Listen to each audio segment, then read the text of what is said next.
Yes. Hello, my beautiful friends. What an amazing day it is today. I hope that your week is unfolding oh so beautifully and you're accomplishing all the things you've set your mind to. We've got business to attend to today. Pam Bondi has made her way into the DOJ, and Pam is not missing a beat. She's already come out with a memo that we're going to get the scoop on, courtesy of Fox News, telling us that she's already got some day one directives here. And the big one that we're excited about, well, all of it, but the weaponization of the Justice Department is now going to be decimated. All of the corruption is about to be purged, and she issued a memo detailing how that's going to happen. We're excited about that. We've also got our hands on a memo that came from Emil Bove about the FBI terminations. And there's a meltdown happening there where they're saying, I can't believe we're about to be fired. We're being attacked. This is retribution, blah, blah, blah. Emil is saying, no, relax, baby FBI agents. As long as you didn't break the law, you're going to be perfectly fine. So stop crying about it. But we'll see and read between the lines here. We got that coming up. Then we'll get other reaction on what's happening with Pam Bondi and her unleashing, because there's a lot of corruption that needs to be purged. In fact, we've got this post from Chuck Grassley, the great senator and the chairman of the Judiciary Committee from Iowa, posted this, and he gave us yet another email from Timothy Tebow, that corrupt FBI agent who was orchestrating the entire prosecution against President Trump.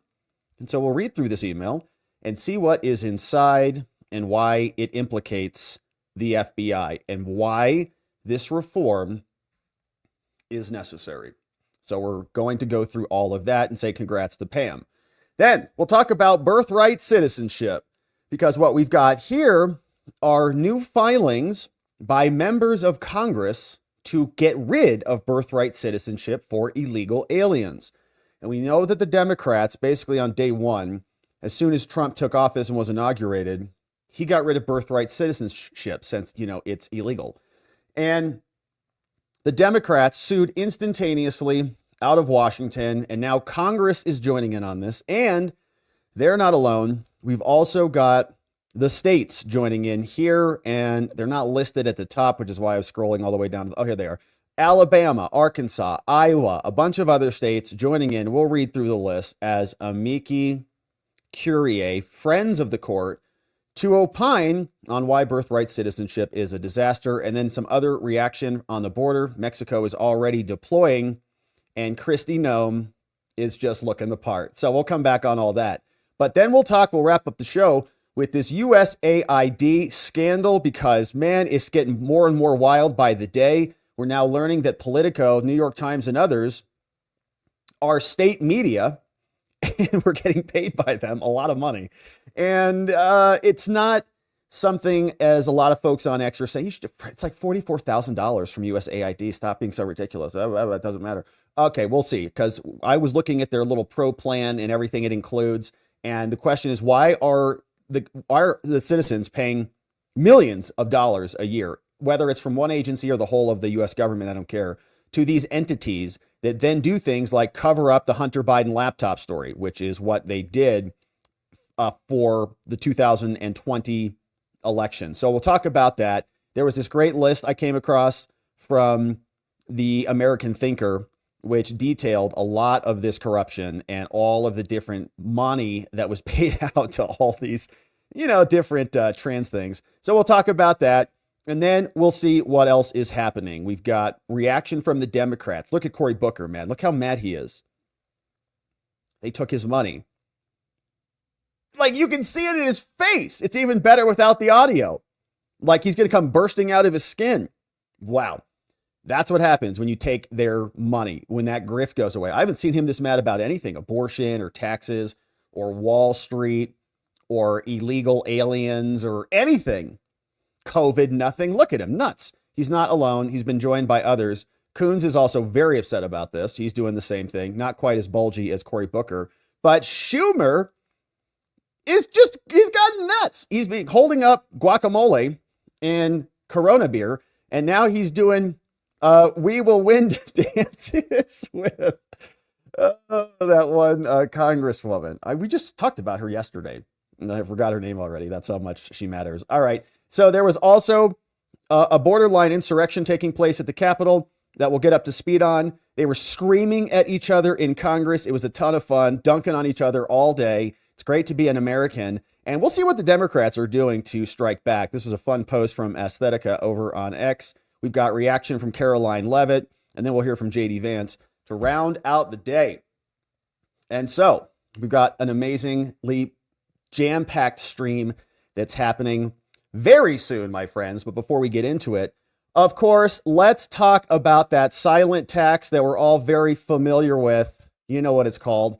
Inflation. Some say it could be the biggest threat to savings accounts this year. Hopefully Trump gets it under control. But even Elon said the government either taxes you directly or they do it by increasing or messing with the money supply, taxes you through inflation. That's why people, some of them, are considering physical gold and silver to help protect their retirement accounts like IRAs and 401ks. And Preserve Gold is one of them that is giving away a no cost, no obligation, free wealth protection guide that contains 25 plus pages of detailed information and insights. And so you can learn how you can put physical gold and silver into an IRA or 401k and even purchase precious metals for delivery directly to your home. All you got to do is text the word Robert to 50505. Get your phone, text that word Robert, my name, 50505. And Preserve Gold, you'll see they've got hundreds of 5-star reviews, millions of dollars, trusted transactions under their purview. And as an extra offer here, you can also get $15,000 in free gold and silver if you have a qualified purchase with them. So check it out. Text Robert to 50505 to receive this exclusive offer. Once again, Robert to 50505. Check out this exclusive offer from Preserve Gold today. And of course, we appreciate them sponsoring today's show. All right, now let's get into it, my friends, because the winning continues. And it's good to be here and enjoy it together. Pam Bondi takes the reins at the DOJ, and she's not playing around. On day one, she's already released a new memo. Fox News has an exclusive on this, and they're going to detail what is inside. One big highlight, she's forming a weaponization committee to go after and find all these people, including the hack prosecutors that we covered here on this channel, like Fani and Bragg and Tish and anyone else who broke the law, corrupted their power, and went after the president and J6ers, and by proxy, you and me, okay, calling us MAGA extremists and homegrown domestic violent extremists and RVEs and DMVEs and all these things. Now she's going to get to the bottom of it. But before we look at the memo, let's see explicitly what happened today when everybody was in the Oval Office. There's the president himself, joined by Clarence Thomas, his wife, Pam Bondi, her husband, and of course, the president himself, swearing her in. This is a big day. This is a very, very important position and a position that enables justice to actually be done in this country. And we're happy to be here and see it come to fruition with all the right people in the room, including Clarence. Here is how it sounded today. I, Pamela Bondi, do solemnly swear that I will support and defend the Constitution of the United States that I will support and defend the Constitution of the United States against all enemies, foreign and domestic, against all enemies, foreign and domestic, that I will bear true faith and allegiance to the same, that I will bear true faith and allegiance to the same, that I take this obligation freely that I take this obligation freely without any mental reservation without any mental reservation or purpose of evasion, or purpose of evasion, and that I will well and faithfully and that I will well and faithfully discharge the duties of the office on which I'm about to enter. discharge the duties of the office on which I am about to enter. So help me God. So help me God. Yeah. All right. So Pam Bondi takes the helm, and it is a great day indeed. Now, she didn't play around. She's like, where's my desk at? Give me a pen and give me my order. Chad Gilmartin posted this.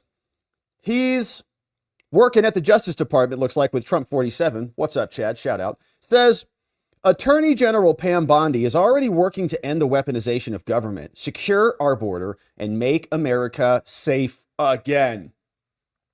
Look at the power. Sign it, Pam. Beautiful. And she's a lefty. Yes. It gets better by minute by minute. Incredible. All right. So she's signing orders. There's Emil Bove standing right there. And oh, it felt so good just to scribble that out. Incredible. What a day. We're taking over lefties too. Incredible. Here's what the memo said. So Fox News got an exclusive. They said Bondi's DOJ Day 1 directives: fight weaponization of justice, eliminate cartels, lift death penalty ban. Which we can have a conversation about that one. But first two are great. So it says here, Attorney General Pam Bondi will issue several major directives on her first day leading the Justice Department, including orders to combat the weaponization of the legal system. More details on that. That is what we're talking about. Make prosecutors seek the death penalty when appropriate, and work with the Department of Homeland Security to, quote, completely eliminate the cartels and transnational criminal organizations. Fox News has learned. Now, they exclusively obtained the memos, which I wish they would just post them. Can you just post these things? As far as I know, they didn't post them. Hopefully they didn't, because I'll look like an idiot if they did. All right, they didn't. Can you just post them, please? All right, so we can read them. Anyways, they didn't post them, but she was confirmed by the Senate Tuesday night. She got sworn in, as we just saw today. She issued a directive regarding zealous advocacy. Bondi said DOJ attorneys and their responsibilities include aggressively enforcing criminal laws passed by Congress, but also vigorously defending presidential policies and actions on behalf of the United States against legal challenges. Now, the discretion afforded Justice Department attorneys, she wrote, with respect to those responsibilities, does not include latitude to substitute their personal political views or judgments for those that prevailed in the election. In other words, prosecutor Democrat hacks, you're on notice, okay? Stop inserting yourselves into the law like you've been doing for the last however many decades. When DOJ attorneys refuse to faithfully carry out their role, for example, by refusing to advance good faith arguments or declining to sign briefs, it undermines the constitutional order and deprives the president of the benefit of his lawyers. That's you. And if he's not getting a benefit, you're gone. Bondi, in her memo, states that any Justice Department attorney who declines to sign a brief, refuses to advance, or otherwise delays or impedes the Justice Department's mission will be subject to discipline and potentially termination. You're fired. Bondi is set to also, watch this, establish the Weaponization Working Group. Let's see it. Which will review the activities of all law enforcement agencies over the past 4 years to identify instances of politicized justice. The working group's first reviews, will include prosecutions against Trump led by the illegitimate so-called special counsel Jack Smith, Alvin Bragg, attorney from New York, Manhattan, who was prosecuting Trump on the so-called election interference case with Stormy Daniels and Michael Cohen in front of Judge Merchan. He's under scrutiny. Tish James, who brought the civil fraud case against the Trump organization for the private contracts he entered with the banks and got like a $500 million judgment against him that's on appeal, and her team got scolded by the Court of Appeals. She's under scrutiny. That's all getting roped into this. Who brought the civil fraud case against Trump and his family. So they're getting listed. Now, I'm sure that Fani Willis is going to also be included in there. Hopefully they didn't forget about Big Fani. All right, we got Jack Smith, we got Alvin, we got Tish. Where's Fani Willis?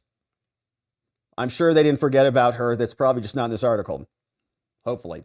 And Nathan Wade. The working group will also review any potential abuse regarding January 6, the FBI's targeting of Catholic Americans, the Justice Department's targeting of parents at school board meetings, and the abuses of the Freedom of Access to Clinic entrances, or the FACE Act. Meanwhile, Bondi will also end the moratorium on federal executions in order that federal prosecutors at the DOJ seek the death penalty when appropriate, specifically with a focus on violent drug trafficking crimes. And I've shared my position here on the death penalty. I'm not for it. But if other jurisdictions are for it, I'm not in favor of the government taking the decision away from the jurisdiction that is for it. And I understand the arguments for it. I just have seen our government be so fallible and corrupt and dishonest that I don't trust them with ending a human life.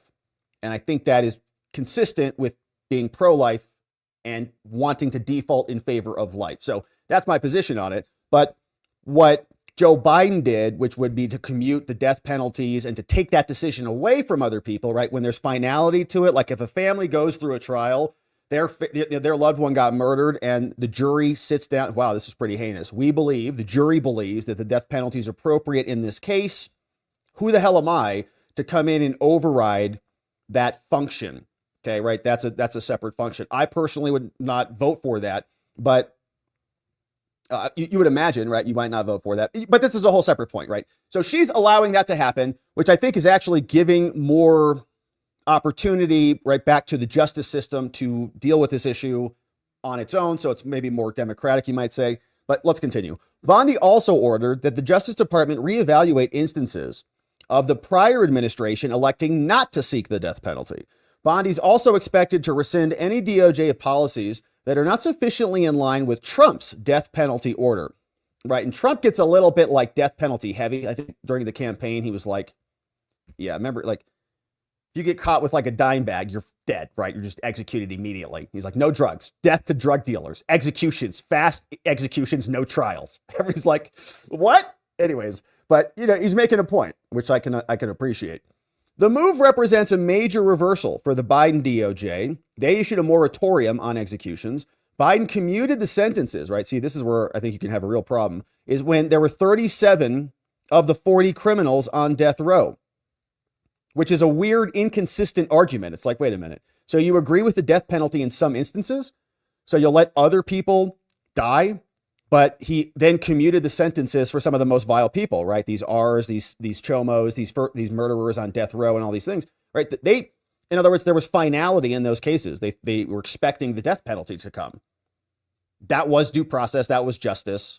And Biden commuted that, which in my opinion was taking it away from them. So it's a complex issue, but let's go to the cartels. She says Bondi is directing the DOJ to work closely with the Department of Homeland Security and other federal partners to completely eliminate the threats of cartels and transnational organizations.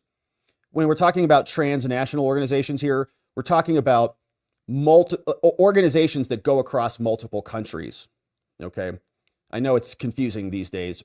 Transnational pre-2025 Trump's inauguration could have meant a whole different thing. This means, just to be clear, it spans across multiple different countries. Okay, just to be clear. It says Bondi plans to reimagine charging priorities relating to those cases in order to ensure that law enforcement resources are focusing on dismantling the foundational operational capacity of these cartels. Saying here, the Justice Department is expected to temporarily suspend some bureaucratic approvals and review. Okay, so like, just do it. Prioritize speedy prosecutions of the accused, especially those charged with terrorism and other things. Bondi said the joint task force called Vulcan, super cool name, which was created to destroy MS-13, and Joint Task Force Alpha, equally cool, which was created to fight human trafficking, would be further empowered and evaluated to the Office of the AG. Those missions are expected to expand, specifically Vulcans, awesome, with a new focus on destroying Tren de Aragua, a Venezuelan gang that got taken today. I think 50 people got arrested today. Also on the cartel front, Bondi is directing the DOJ Office of Legal Policy to find legislative reforms to target equipment designed to make fentanyl and add this other drug to Schedule 3 of the Controlled Substances Act. It's called xylazine, which is a new one. So it says, and as for illegals, Bondi has directed the DOJ, to pause all federal funding for sanctuary cities. Look at that. That's huge. Bondi has directed the DOJ to pause all federal funding for sanctuary cities. No more funds for you.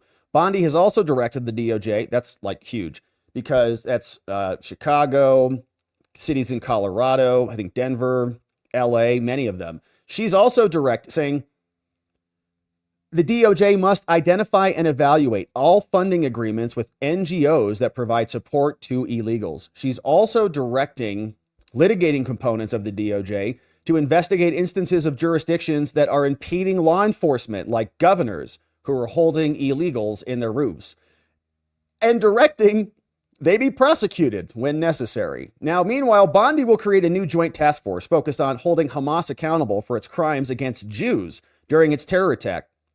She's going to prosecute them in the United States, Hamas people in their caves or their holes, sewers over there. What?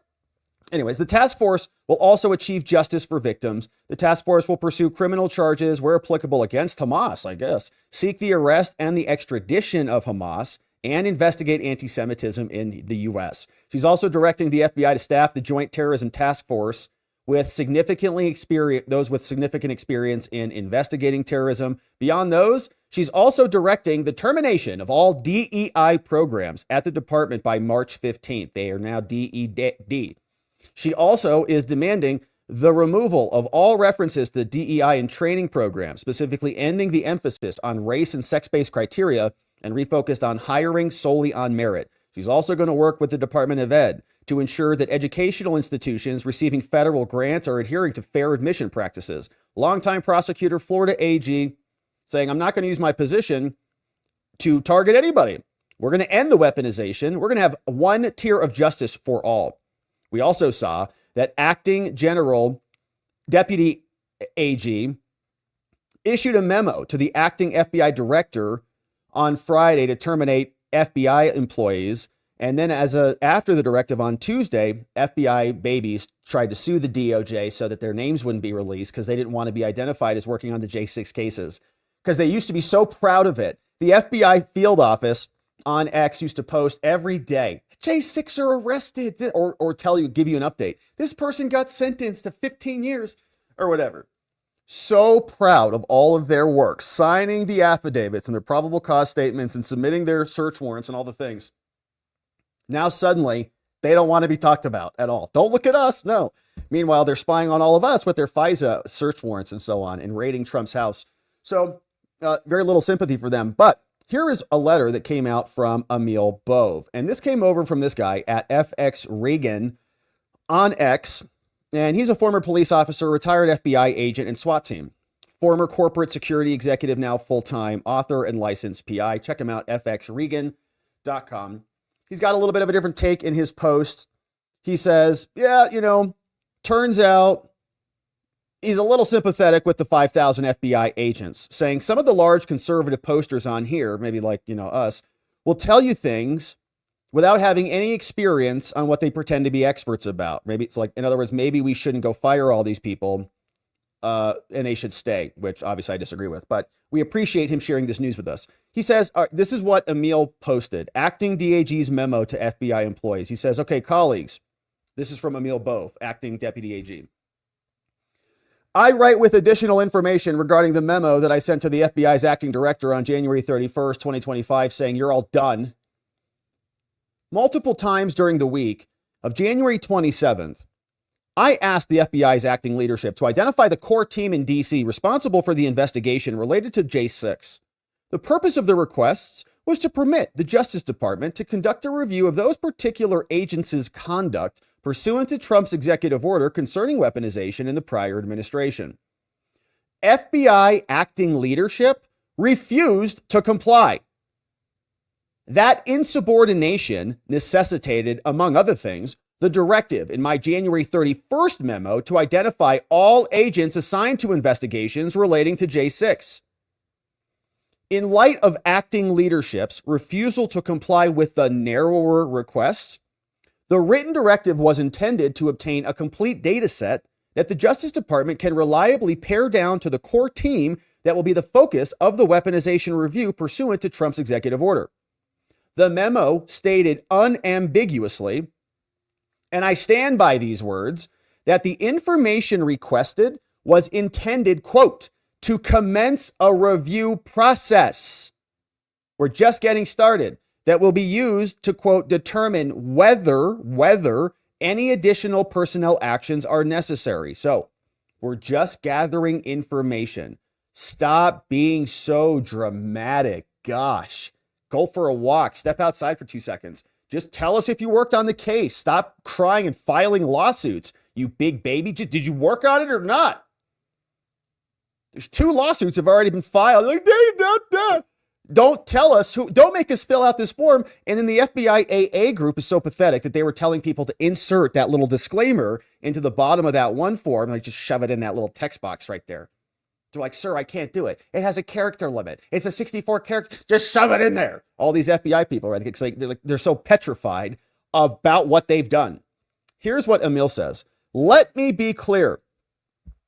No FBI employee who simply followed orders and carried out their duties in an ethical manner with respect to J6 investigations is at risk of termination or other penalties. The only individuals who should be concerned about the process initiated by me on January 31st in my memo are those who acted with corrupt or partisan intent, those who blatantly defied orders from department leadership, or who exercised discretion in weaponizing the FBI.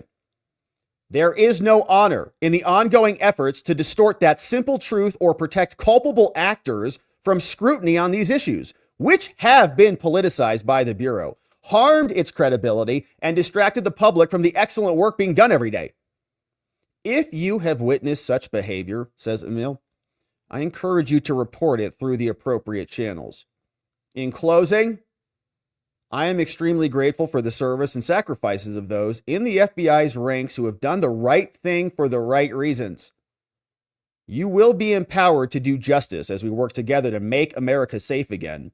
I very much look forward to continuing that work with you. Thanks, Emil. So, exactly as it should be, it's not targeting anybody. Did you or did you not comply with your ethical obligations as an agent of the FBI when you were conducting yourself during these investigations? If you did, report it. Yeah, this is what I did. It came to me. I looked at it, looked good. Explain yourself. Don't file a lawsuit and demand that your names be hidden because there could be repercussions for you, right? You were the same people who were outing every J6er you possibly could, except really Ray Epps. You put him on your FBI most wanted list and then took him off. Like, oops, yikes. Delete that one. Took him off of there for a while. So you know how that goes. But in this case, just doing their due diligence. We don't want corrupt, unethical garbage at the FBI. We're not going to stand for it. So shout out to Emil for sending that. Here's CNN's reaction to Pam Bondi now taking the helm at the DOJ. Bondi is getting ready to take serious action regarding cases brought against President Trump. What can you tell us? Well, look, she's walking into this agency that is in crisis. You just mentioned the firings of agents and prosecutors who worked on cases related to Trump and the riot on January 6th. So she has an opportunity here to maybe change the tone, but she has laid out in a series of memos efforts that she wants to undertake to, quote, curb the weaponization of the Justice Department. Now, these include reviews of the cases Trump has faced, including the 2 federal criminal cases, one into the alleged mishandling of classified documents, the other into election subversion, the Manhattan District Attorney's criminal case, the so-called hush money case where he was convicted, as well as a civil case against Trump brought by the New York Attorney General that resulted in a $450 million judgment. Now, look, it's unclear if she is beginning these steps to sort of appease the boss. We know he's very unhappy about the fact that he faced these investigations. Or is this part of something more serious, potentially? Is this an initial step in trying to potentially prosecute some of the folks who were involved, specifically in the federal investigations? You cannot underestimate the distrust and the bitterness that Trump's criminal lawyers, many of whom now are going to work in the Justice Department, feel towards those who were involved, especially in those federal investigations. Yes, because they represented Trump against those people. They were on the other side. They had a front row seat to it. They have notes about it because they saw it and witnessed it. Okay, they know the inside of the corruption better than we do or could ever possibly know. And there's clearly collusion between all of them. They were flying back to the White House. Fani was meeting with Kamala. There were notes from Nathan Wade about the J6 committee. The list goes on and on. Alvin Bragg and the rest of them had Matthew Colangelo come from the White House to join them. So how about a RICO case for them and Jack Smith and the collusion with Tim Tebow and that FBI agent who is now back in the news? Our friend Chuck Grassley came out with a new one, posted this week, said, Grassley underscores more misconduct in the Arctic frost investigation. We made a full video about this and went through all of the emails that Chuck Grassley released previously. And he spoke for 14 minutes. He read a lot of this, so we'll read it in about 90 seconds. Just kidding. But he is explaining there's another article that's come out, another email rather, that he has released, and it looks like this. And we're going to take a closer dive through it. Well, let's see what Chuck Grassley says in his statement. He wrote, all right, look, today I come to the floor to speak about a New York Times article that came out talking about our oversight. Now, in that article, they said FBI emails released on Thursday, the same ones we talked about, showed that agents and officials followed standard procedure. Okay, so the New York Times came like, no, there's no corruption. He said, what?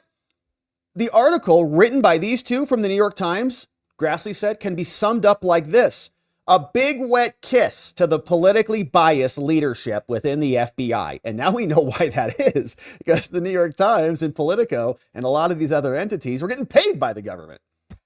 So he says, okay, so their article responding to the new emails, like, no, it's just standard business, says the New York Times. He says, whatever, you guys are just sloppy and disgusting, slobbering all over each other. Last week, Grassley says, Johnson and I made public FBI records that showed a snapshot into the origin of the Jack Smith elector case against Trump. It came from records that included a February 14, 2022 email from Assistant Special Agent in Charge, Tebow, the FBI agent, to his subordinate agent, Michelle Ball. He started it. He said the email is elector matter, right? It was all his idea. Now, my office has been told that Tebow handpicked subordinate agents, including Michelle and Jamie Garman, two FBI agents who are both referenced in the documents, to conceal his role as the initiating agent, okay? Because he has a record of being anti-Trump. So he's sitting around at home just concocting this scheme to frame Trump. I work at the FBI. I can frame anybody I want. What do I care? So we've done it multiple times. We did it in 2016. We did it in 2020. I'll just do it again. So the election, we can just rig the election. CIA did it in 2020. No one cared. So he then creates this thesis and picks other people he can funnel it through that don't have as strong of a record of being TDS demented. So now in the 2022 email, Tebow says, here is draft opening language we discussed, as his concoction continues. Attached to that email, says Grassley, is a Word document titled Elector. That Word document, when you open it, it contains information that became part of the predicating document that would later be approved to open the case. They called it codenamed Arctic Frost. And I think somebody shared that with us, that actually is the name of an orange, like a fruit, right? So Arctic Frost is the name of like, what do they call those things? The cuties that you get at the store.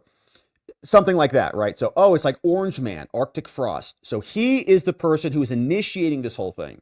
When opening the Word document, it says author, Timothy Tebow. It also says last modified by Timothy Tebow. Now, I'll be publicly releasing today a new email, says Grassley, that was sent from Tebow to Michelle Ball and Jamie Garman on March 1. In the email, the FBI agent says, Tebow, to add, we'll come by to discuss. A document was attached to the email with language to be added to the Arctic Frost document opening up the investigation. The document attached to the email lists the author and the modifier, and as you guessed it, it's Tebow, the FBI guy. The document itself is titled Arctic Frost, and it adds President Trump as a criminal subject to the investigation. He did it. Notably, the document then lists Chairman Dick Durbin, Democrat of the Judiciary Committee, and his investigative report on Trump to help justifying to adding Trump, yet fails to use, Grassley says, my report, which provides much needed context. So this FBI agent takes a Democrat's report, ignores Grassley's report, copies and pastes the whole thing, shoves it in there and says, this is how we can go get Trump. Grassley comes out. He's, what? Now the New York Times article said the FBI's records that we released, Johnson and Grassley, they said, showed that agents and officials followed standard procedure. What? Grassley says that totally ignores the facts and the evidence. He says the FBI's rules even say this. Section 7.7.1 in the FBI's Domestic Investigations Operations Guide, he says essentially the FBI manual, is titled Opening Documentation. That rule shows the workflow approval that makes clear that supervisors are to approve work provided to them. In other words, the intent of this rule, based on its plain text, is that subordinate agents provide work product to supervising agents for the approval. Should there be any doubt, look no further than this other section titled No Self-Approval Rule, right? You can't write a report and say, this is amazing, let's investigate. Why do you think we should investigate? Because I wrote it. It's beautiful work. That rule says an approval officer, official, and the rule uses the word supervisor to define this person. A person may not self-approve his or her own work or activity. An independent evaluation and approval of these activities must be obtained, including the opening and closing of any assessment or predicated investigation. Then the rule says, in the event that an FBI employee errantly conducts a self-approval, the approval is considered substantial non-compliance, and you must document this fact that you opened up a case and approved it yourself. Moreover, another FBI document defines the general roles and privileges of supervisors as this. Supervisor assigns leads and does other things. None of this says a supervisor, like Thibault, is allowed to draft and open a case and approve it for themselves. Can't do it. And he did it, and FBI rules, 3 of them it looks like, say don't do it. And if you do it, it's substantial non-compliance. It's a problem. Based on the facts and evidence that Johnson and Grassley have obtained, and based on the FBI's own rule, Thibault essentially self-approved his own case. He violated the FBI's rules. And so accordingly, Arctic Frost, as they codenamed Trump's case, was defective from the very start. Not only from a political infection standpoint, but also because of substantial non-compliance with the FBI. Now, at this point, right, even if you say nothing else about Thibault and how much he hates Trump and what an operative he is for the FBI to create this stuff, even if he was just like a normal dude, you still can't write and approve your own reports, right? At this point, is the New York Times simply an FBI stenographer and propagandist parroting FBI lies? Asks Grassley. Yes, Chuck, they are. And they're probably paying them too. As with most of the information in the leaks the FBI has laundered through Goldman, the truth is the opposite of the FBI and the New York Times. Does the Times truly believe that it's normal for an assistant special agent in charge to prepare case predication for the opening of an investigation and then feed it to a street agent? So in other words, he handed it back down to them. Like he wrote it, handed it back down, then they gave it back to him, and then he approved it. Is it normal for him to write everything and send it to them and then they send it back for approval? Is it normal for them to do that? And is it normal for them to ignore sourcing that counteracts the predication they so badly want to manufacture? Is it normal for an assistant special agent in charge to post, here it is, anti-Trump social media post under his true name and title when he's overseeing the most politically sensitive investigations at the FBI? The guy was like nuts. He's on like Facebook, like, MAGA. Nah. Is it normal for an FBI agent in charge like Thibault, responsible for this, to be forced to resign because he was too partisan? People found out and he had to go. And then to be found to have violated the Hatch Act for the same partisanship. He started the whole thing. Seems to this senator that the New York Times has become the paid publicist of senior members of the FBI. And of course, they're hacks there. An unethical quid pro quo of pushing their narratives in exchange for publishing false narratives. On the occasion of the latest article as mouthpiece for the nameless FBI sources, Grassley says, I invite the New York Times editorial board to undertake its own investigation of one-sided law enforcement information leaked to him from FBI employees. Otherwise, the New York Times is inherently questionable. Thank you, Chuck. Absolutely true. All of that is accurate. Let's take a look at the email and then we'll see what Grassley had to say. You can see this was sent back on March 1st, 2022, and it went to Michelle Ball and to Jamie Rosalind Garman, two people who worked, maybe still work at the FBI. He sent this email to them.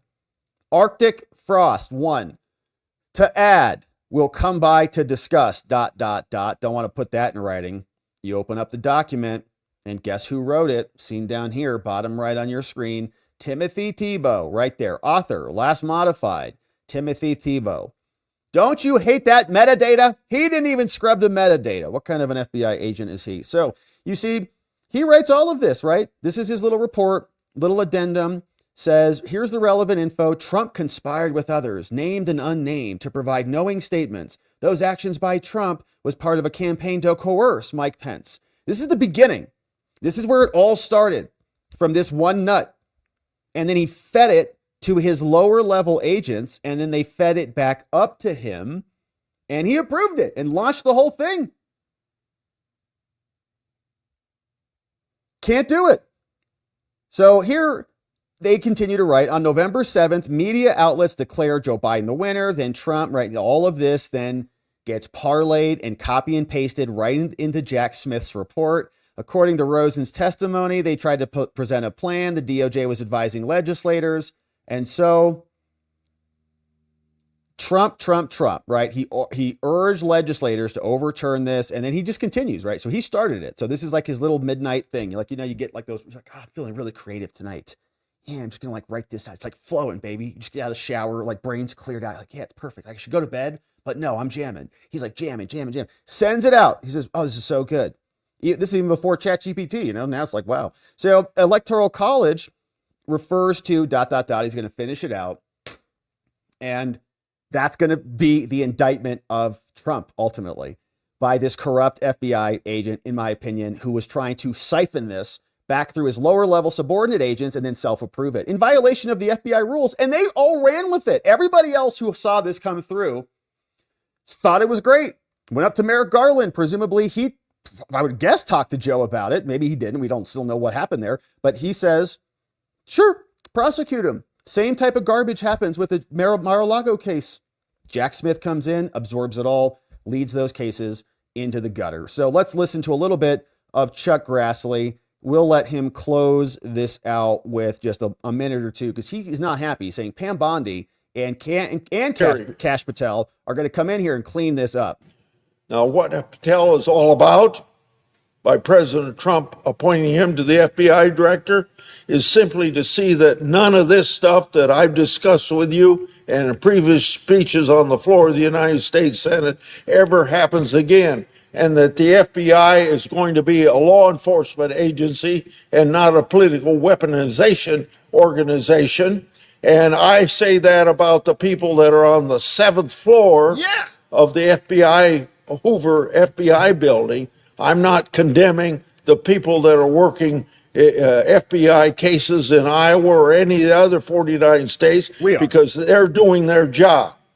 But they should have the full support of the 7th floor of the building and not being concerned about prosecuting a former president of the United States, now a president reelected as the 47th president of the United States.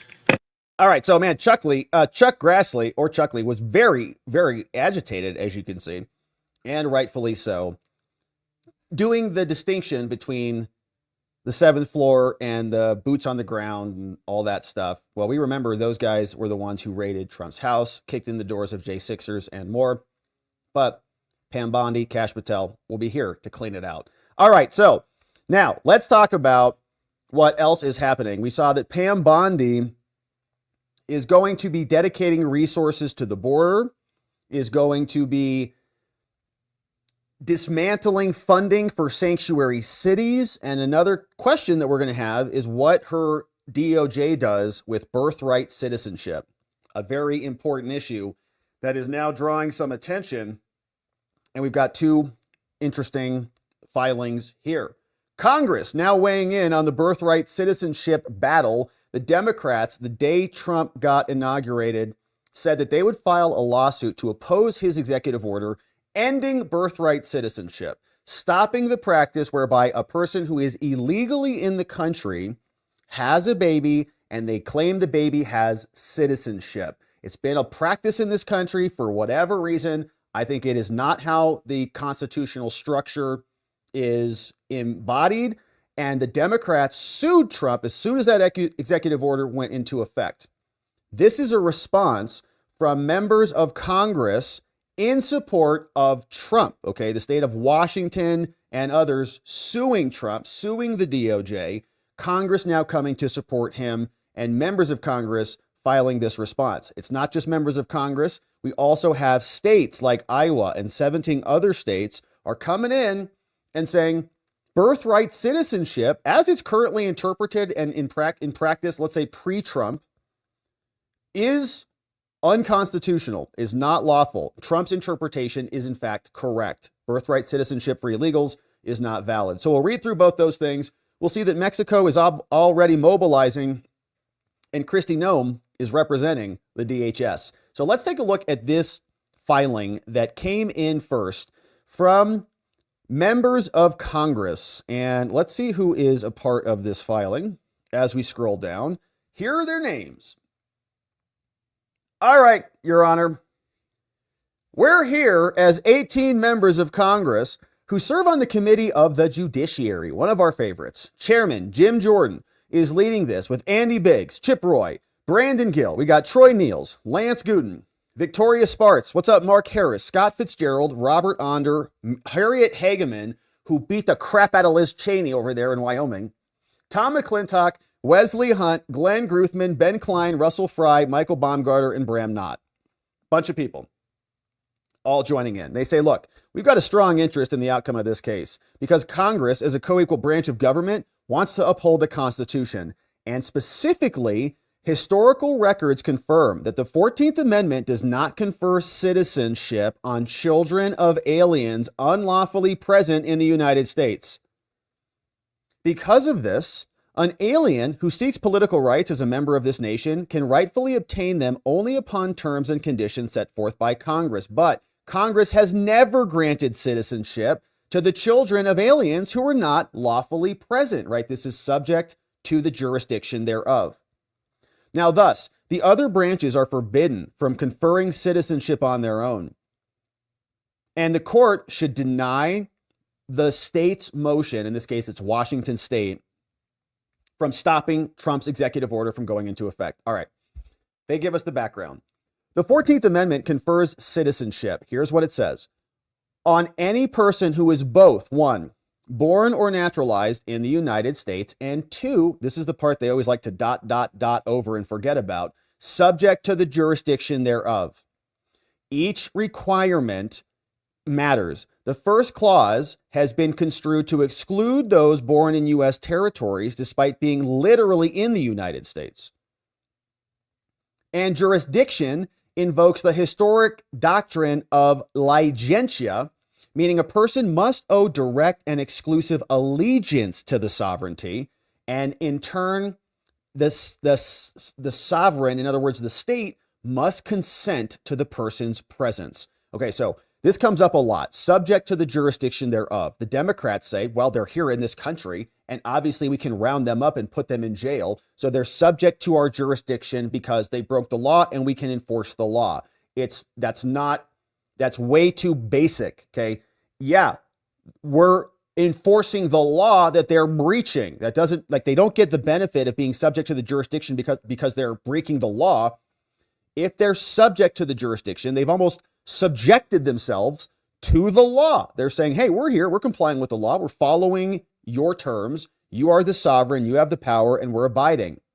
So they've got allegiance and there's a consent component to this. Now, notably, the jurisdiction clause does not say that a person must be subject to the laws of the United States, right? But it's rather the jurisdiction. And this is the distinction that matters, even in modern case law. Jurisdiction is a word of many meanings, says another case. So it should come as no surprise that the meaning of the term of that word that was written 160 years ago would be nuanced, okay? Now, as the DC Circuit has held, birthright citizenship does not simply follow the flag either. Rather, the evident meaning of the words subject to the jurisdiction thereof is not merely subject in some respect or degree to the jurisdiction, but must be completely subject to their political jurisdiction, right? It's not like because we can put you in jail for breaking the law that you're acquiescing. It's saying that you're owing us direct and immediate allegiance. You're here with permission. Now, there is widespread agreement that the jurisdiction clause means that children born in the United States to ambassadors or to invading soldiers would not get citizenship. The best reason for this is because they don't owe allegiance to the United States. Rather than, as they say, because those groups have immunity from federal law, right? They're saying, oh, no, they have immunity in a different part of the law.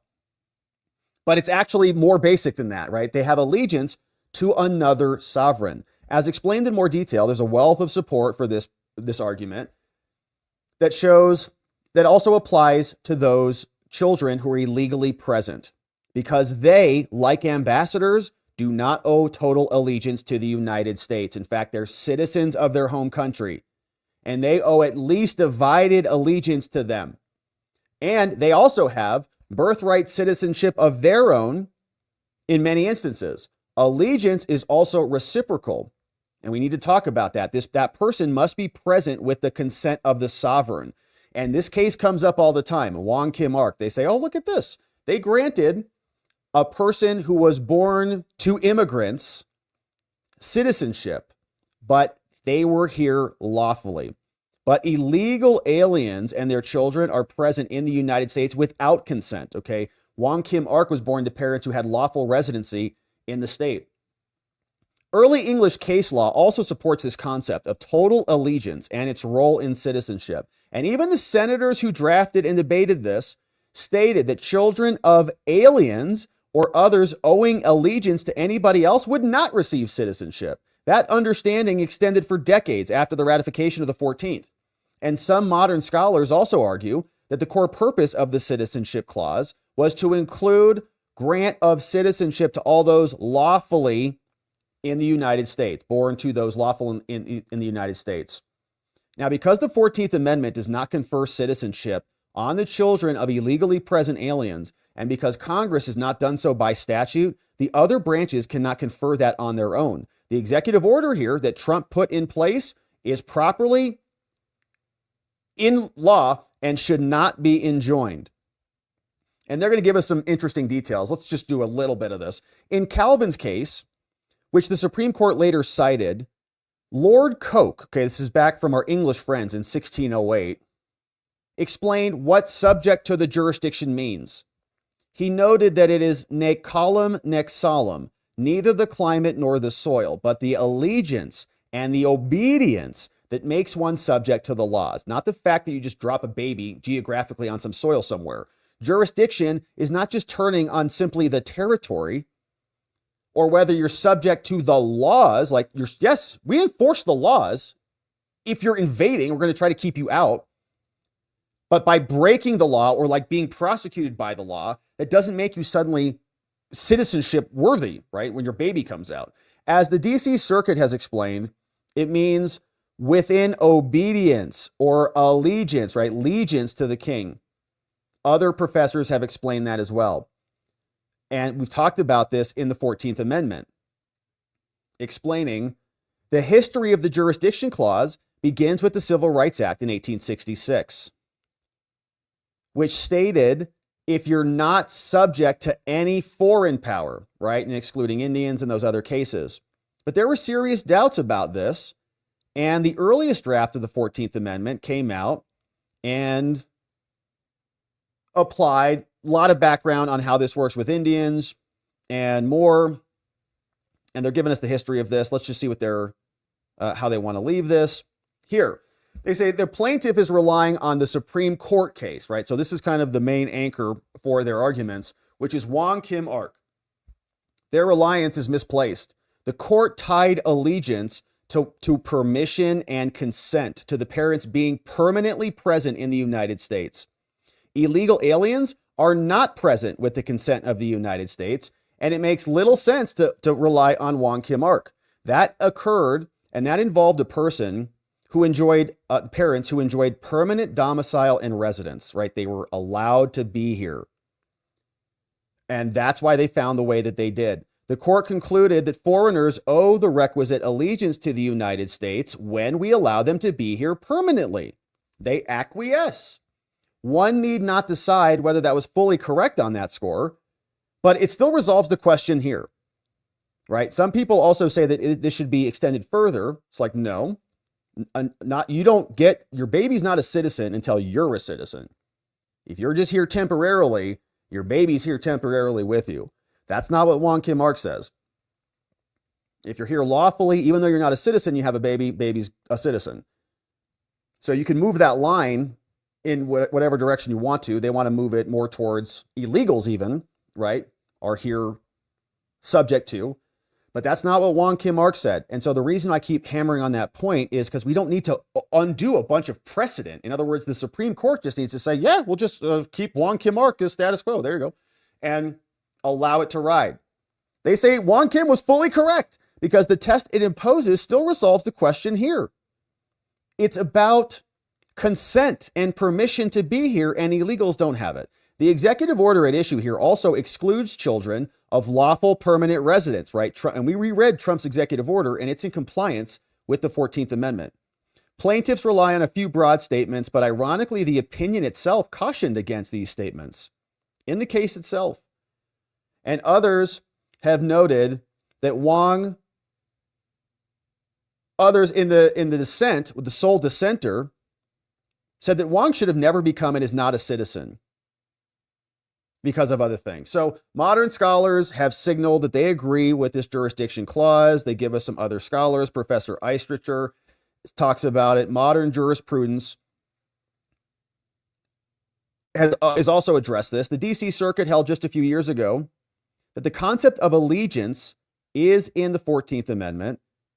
And so other judges are talking about it. And so as we fast forward through this, they say their arguments don't hold up. And so for these reasons, birthright citizenship is about allegiance, not just being subject to the laws. And so deny their request to stop Trump's executive order. So I think a very good argument, and one that hopefully will stand. 17 states plus Iowa also got in on the fun. And here's what their filing looked like. We'll just hit the highlights. It says, for the past 4 years, disastrous immigration policies transformed every state into a border state by flooding them with illegals, criminals, gang members, ISIS terrorists, cost states a lot of money. Allowing virtually anyone born on American soil to become citizens creates bad incentives for illegal immigration and immigrants. And the states are not happy about it. Iowa, Alabama, Arkansas, Florida, Idaho, many others on the list. They tell us the 14th Amendment and the clause explains subject to the jurisdiction thereof. Trump issued an executive order. We know what it says. Removing the incentive for illegals to come here and have babies is important and it's vital. And so the states say, let the executive order stand. They say that the citizenship clause, Washington State, is a bright line and nearly universal rule, which has been continuously and unanimously approved. They say that is wrong, and they're trying to overrule 150 years of consensus. Plaintiffs are wrong about the universal acceptance about this. In fact, it's actually unsettled. Academic scholars continue to hotly contest the meaning of this. Many scholars who've studied this have reached the same interpretation of the executive order. And after carefully examining the text, one scholar concluded, he said, non-immigrant and illegal aliens are not similarly considered part of the American people. They're not subject to the complete jurisdiction of the United States. They're not entitled to birthright citizenship. More arguments in support. This is a law review article from Texas. This is from the Civitas Institute. This is from Patrick Charles, he quoting the 14th Amendment. It's not universal. Here's another case from the Seventh Circuit. Some say that there are cases where judges say it makes no sense, your interpretation. And so all you need to do is look at the text. They say, here's what it says. The entire clause must have meaning. It cannot be presumed that any clause should not have effect. That's why they wrote it, to give it meaning.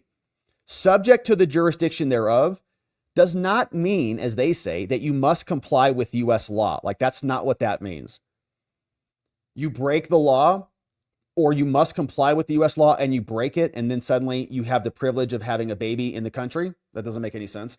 In other words, you're encouraging people to break the law so they get a benefit of having a baby that's a citizen, which is a very great benefit. Just ask the people who spend all the years to get it done. Plaintiffs contend that the only individuals excluded who are those who are not, in fact, subject to the jurisdiction, which are diplomats, right? Anybody else can just drop a baby off and they're good. But plaintiffs' interpretation brings two problems into consideration, and they detail them there, and contrasting it against Native Americans and more. But the Supreme Court actually interprets in favor of Trump's order. Explaining.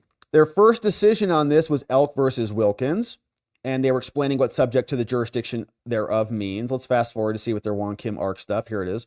But Wong Kim Ark repeatedly emphasized its facts involved lawful permanent residents, right?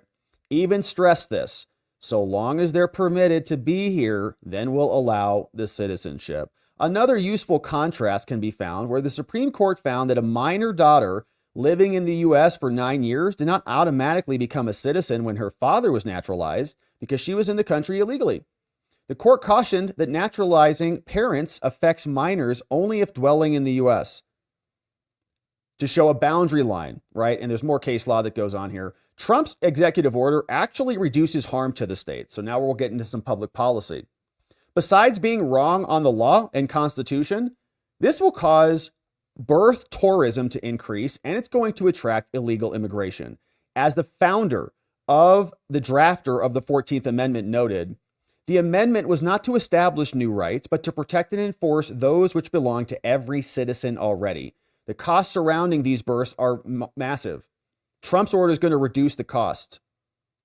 We don't want this to increase illegal immigration. Some women desperate to give birth in the United States cross the border the day they deliver their baby. See how that works? Just get across quickly because she's coming.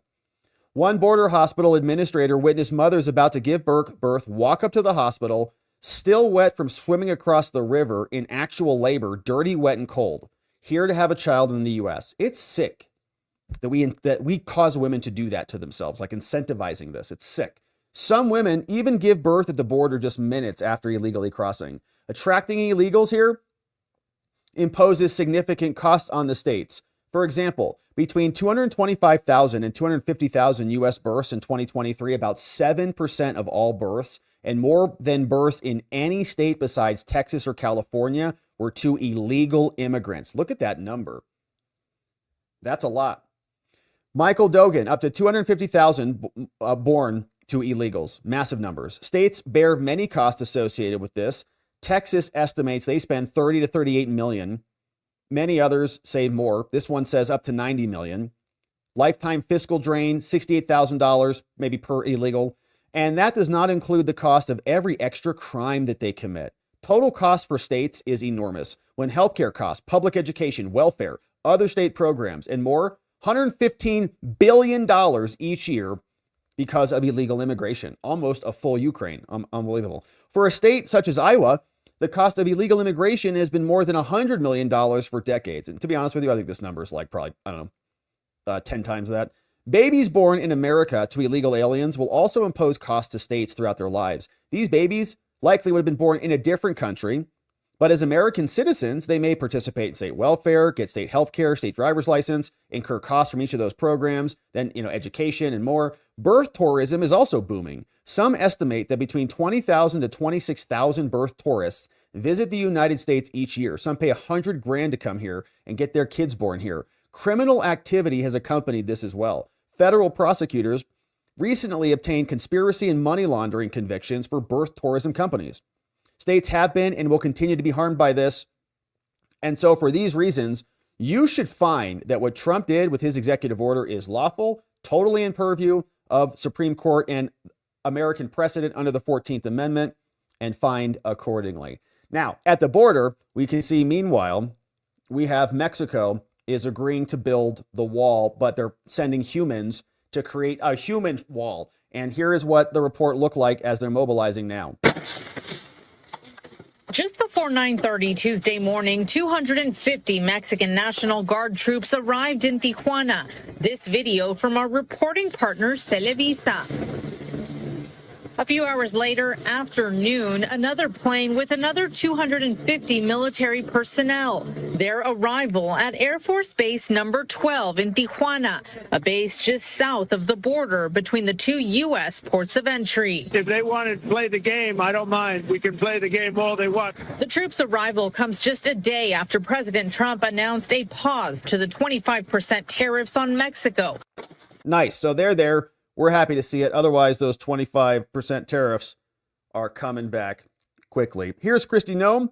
She was saying the rule of law is not optional in the United States of America. If people want to come here, you will obey our laws. In just days, President Trump has delivered on his promises. And here, let's listen to her say it. She'll do it better than me. Due process will be followed, and having facilities at Guantanamo Bay will be an asset to us, and the fact that we'll have the capacity to continue to do there what we've always done.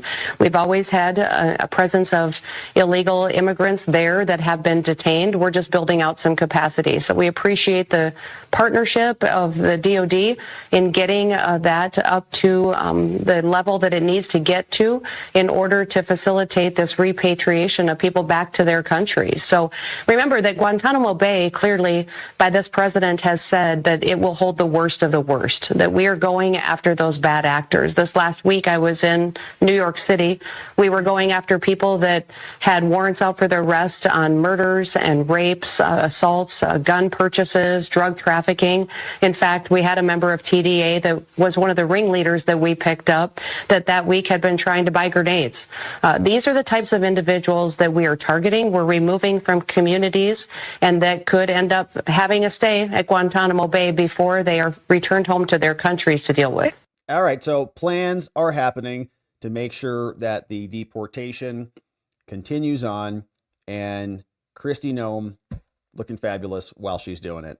All right, so good stuff there at the border. Now let's talk about USAID and Politico. State media busted Politico, New York Times, and others, found getting gobs of federal government money, and interesting things happened when they got that money. Suddenly, their stories and their coverage all changed and supported the power structure like Joe Biden and the Democrats. A surprising moment at the White House press briefing today when Karoline Leavitt came out and revealed what we all suspected, that Politico and others are bought and paid for and are fake news. USAID has gotten a lot of attention in the last couple of days with some of these bizarre things that we've been, taxpayers have been funding.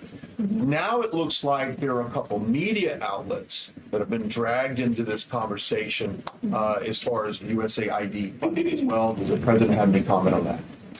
So upon coming out here to the briefing room, I was made aware of the funding from USAID to media outlets, including Politico, who I know has a seat in this room. And I can confirm that the more than $8 million taxpayer dollars that have gone to essentially subsidizing subscriptions to Politico on the American taxpayers' dime will no longer be happening. The DOGE team is working on canceling those payments now. Again, this is a whole of government effort to ensure that we are going line by line when it comes to the federal government's books. And this president and his team are making decisions across the board on, do these receipts serve the interests of the American people? Is this a good use of the American taxpayers' money? If it is not, that funding will no longer be sent abroad, and American taxpayers will see. All right, so thanks to Karoline for explaining that to us. Many people on the interwebs had been searching and identifying what was happening with Politico and where the spending was going. In fact, this person called Max Tani posted this one, said, staff at Politico did not get paid for the latest pay period, right? And this idea is that USAID got their funds cut off. Politico was getting paid $8 million by the whole government, and maybe that money is starting to dry up. Says staff at Politico did not get paid for the latest pay period. The company just sent several emails to employees saying it believes there was a technical error. It's looking to how to fix this issue. And they did fix it, right? It was pretty quick. Said that staff this afternoon did get paid. said, "Dear team, Goalie and I want to address this morning's payroll issue directly due to what we believe was a technical error, or they had to shuffle funds around. Employees did not get their paychecks. We understand the urgency of this matter, sincerely apologize for the inconvenience." And a lot of the funding has been cut off right everywhere. It's not just stop spending money at USAID, DOD, all of these other agencies that may have been funneling funds to Politico are all getting cut off. Now, our team is working diligently with our vendors. We'll get you paid. They ultimately did get paid, but people are noticing that this is what this looked like. Okay, $8.2 million was sent over to Politico. You can look this stuff up, usaspending.gov, 237 transactions. And when you go into these transactions, what you find is that Politico ultimately was selling pro subscriptions, and what those added up to were millions of dollars. Here is one example of this. They sent, copied by Lisa Alexander and Elon, noting this, saying, "This is odd. The details are on here that subscriptions for Politico are for 37 users in the FDA for $500,000. All right. So Politico Pro subscription, 37 users. The subscriptions are anywhere from like $8,000 to $10,000, maybe $11,000 a user. So if you do the math on that, right, they are then spending $443,000 for software. And software can be pretty dang expensive. And you can actually look up Politico Pro, and you can see what their features are. And here, let me just kind of show you this. So this is Politico Pro, and these are their plans. And let's turn this off so we can see this a bit better. Politico Pro. So they're going to give you all this for like a simple fee of like $10,000 a month. You're going to get government features like directories, personalized dashboard, coverage areas, personalized news feed. You're going to be able to follow, get news alerts like Google News Alerts and Pro Data and all this stuff, right? What is Politico Pro? Let's learn more about this. 1,000 topics. It's just like a ton of news. Policy news, stakeholder management, directories, trackers, campaign races, dashboard. Start your free trial. It's expensive. It's like $10,000 a month. I was looking it up. It's a lot. So if they need a bunch of users for that, you can see how they could get to that number relatively quickly. And I guess the question is that a good use of money, or is this just an excuse to funnel funds to them, right? Software is very expensive, no question about it. But that's what they're getting at the FDA. 37 users all need like a news dashboard at $10,000 a pop, more than that. Seems a little bit excessive. And of course, here is what the funding really looks like. This came over from this gentleman, David Procino. What's up, David? Shared this one, says New York Times also got paid. New York Times here, 3.1 million in contracts coming out to them. It's state media, right? Just by another name. Here's Politico. 32 million in contracts is what he's identifying. I don't know what the length of time that is, 4 years or what length of time, but 32 million there. Funding they get from USAID, so like BBC saying they get USAID money, right? Funding the media, funding the news. And then what do we get out of that is we get stories that favor the people who are paying them. This came over from Stephen L. Miller, said, guess which outlet led the Biden campaign and the intel officials solicited the laptop letter story to? Where'd that go? Right? To Politico. And Politico was told, don't report on the story. Jen Psaki, Hunter Biden stories, Russian disinfo. Dozens of former intel officials say, guess who wrote that? Guess who gave them cover? Politico did. Fake news, and tried to rig an election that they were paid for by the government to rig. Sick. Orban Viktor has commented here. You know him as the Prime Minister of Hungary. Says, so apparently USAID financed ultra-progressive Politico in Brussels and basically the entire left wing in Hungary under the previous administration. And they called me Disruptor of the Year. Says, I think the world owes a debt of gratitude to President Trump for uncovering and putting an end to this dark conspiracy, right? Funding news all over the place with their garbage propaganda. And there's more from the USAID. Rapid Response assembled this list. take a look at some of these numbers. And our friends at American Thinker also put this together with links to all the sources. Here are some of the things they were spending money on. Almost $2 million to strengthen trans organizations in Guatemala. $1.5 million to advance LGBTQT in Serbia. $151 million to Gaza and the West Bank. Again, why? In the years after, $420 million to Gaza. Canceled $237 million in contracts in Afghanistan, but still paid $61 million for work there. $70,000 for Ireland DEI musical bands, great. $30 million for HIV in Africa. $200 million to the Wuhan Institute of Virology, right? $2.5 million electric vehicles in Vietnam. Trans care clinic in Vietnam. $25,000 for a trans opera Colombia. Trans comics in Peru. Expand atheism in Nepal. $6 million tourism in Egypt. Iraqi version of Sesame Street, capturing a lot of eyeballs today. $20 million. $4.4 billion in Haiti. Most of that ended up in Hillary Clinton's pockets and the rest of the Democratic Party. It's sick. This is what it was for. Millions on illegals. Millions to the America Bar Association, which is trying to keep illegals here and stop Trump, essentially. It's a very far left organization. Congress people has a vested interest in keeping them functioning because they're getting hundreds of millions to their pet projects, and now the grift is coming to an end. And this is why they're so mad. In fact, the website is down. You're like, oh man, I need to get my government cheese. I need to go get paid. They're like USAID. I'm going to log into my portal and just request $1 million and get it in 5 minutes.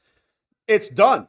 On Friday, this is the website. Go to usaid.gov. It's down. All USAID direct hire personnel will be placed on administrative leave globally, with the exception of designated personnel. Essential personnel must come home by tomorrow, Thursday, February 6th at 3 p.m. If you're expected to continue working there, you'll be notified by tomorrow.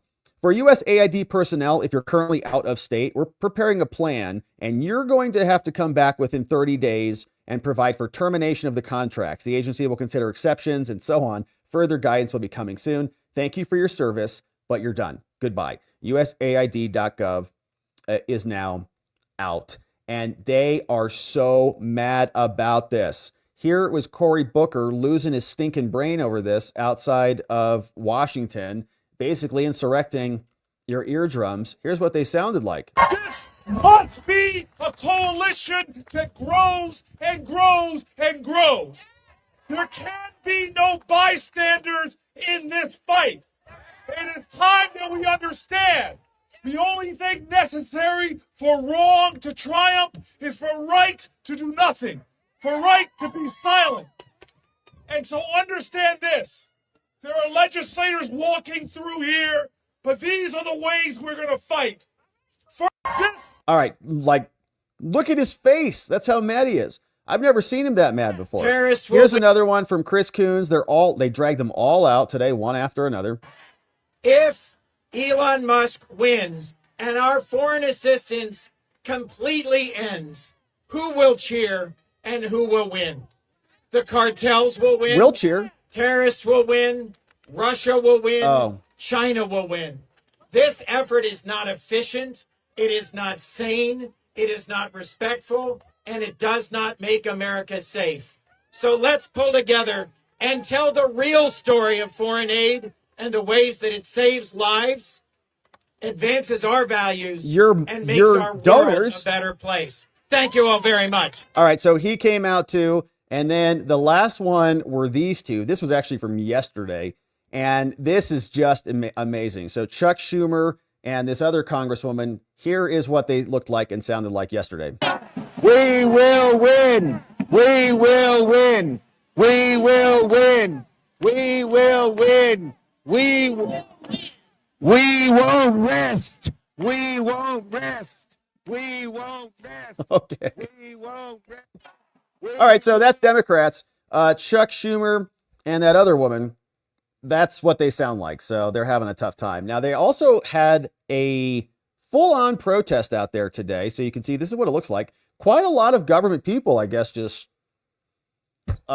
since they're not getting their USAID money anymore, they're like, they got plenty of time on their hands. So where'd all these people come from? Are they actually working? Oh, no, they're not. They can't go in their buildings. Your family's on the line, dedicating your lives to this work. Prevent conflict, spread democracy, and prevent our young men and women from having to go and fight more needless wars. What?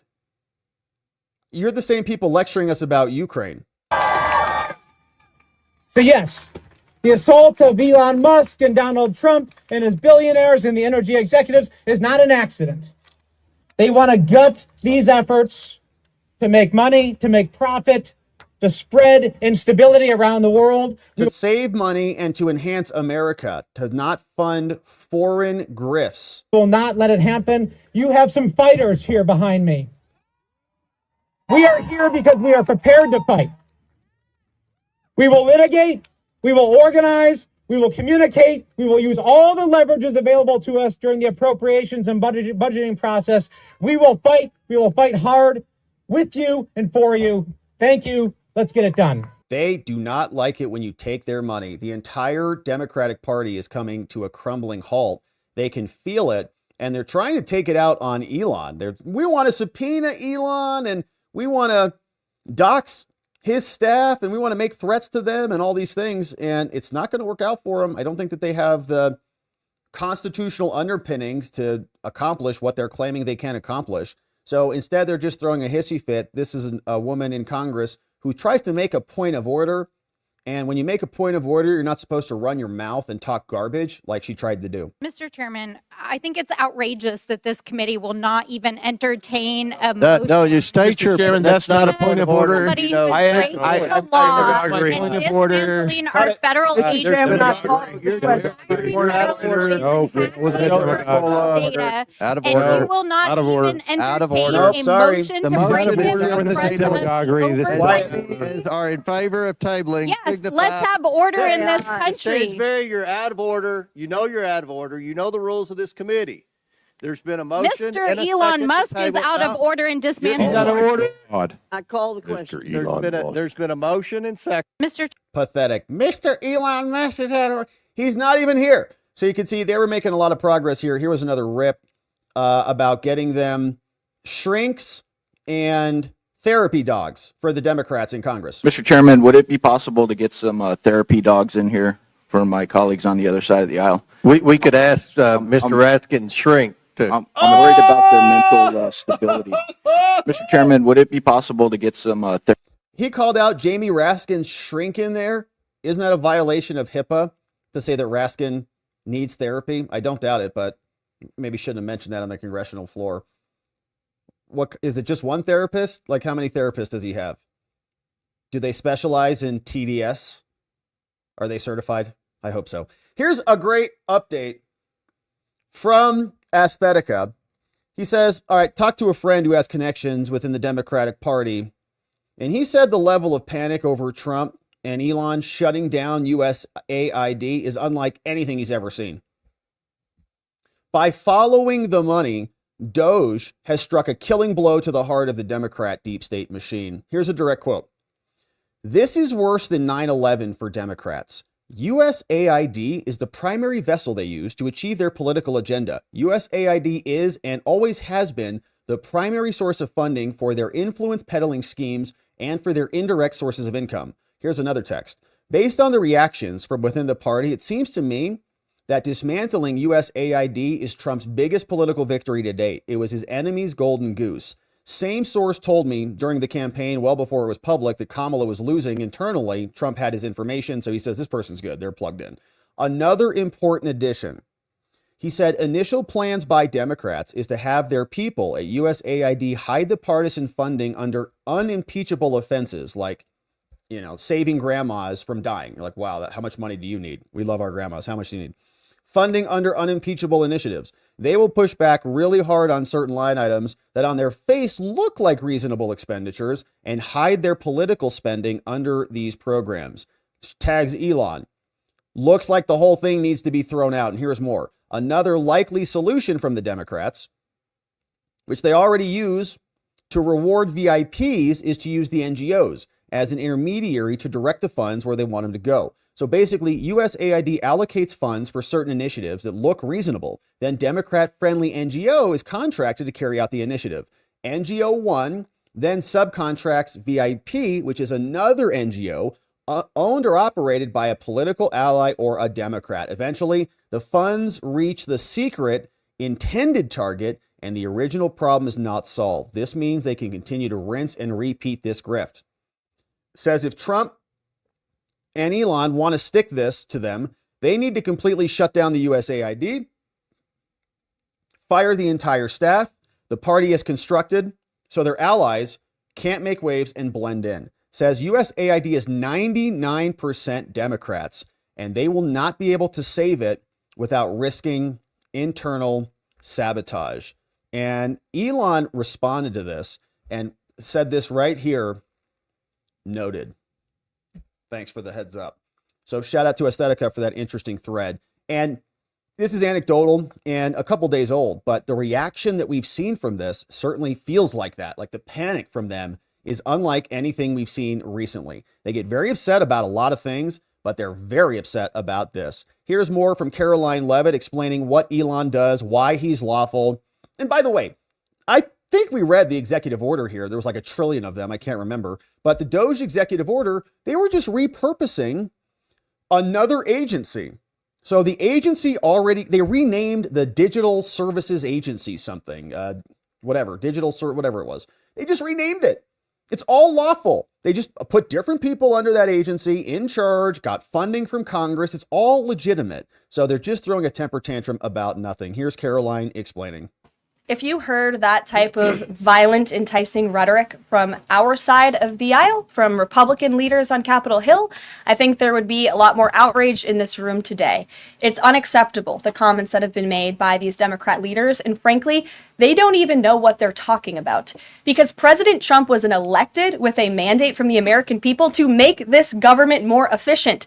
He campaigned across this country with Elon Musk, vowing that Elon was going to head up the Department of Government Efficiency, and the two of them, with a great team around them, were going to look at the receipts of this federal government and ensure it's accountable to American taxpayers. That's all that is happening here. And for Democrat officials to incite violence and encourage Americans to take to the streets is incredibly alarming, and they should be held accountable for that rhetoric. Insurrectionary language, they should be arrested immediately. All right, here's JD Vance. I can't believe these people.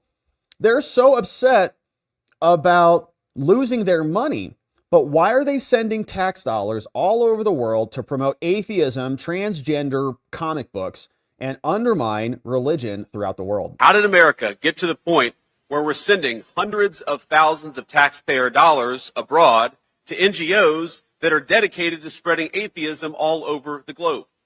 That is not what leadership on protecting the rights of the faithful looks like. And it ends with this administration. Thank you, JD.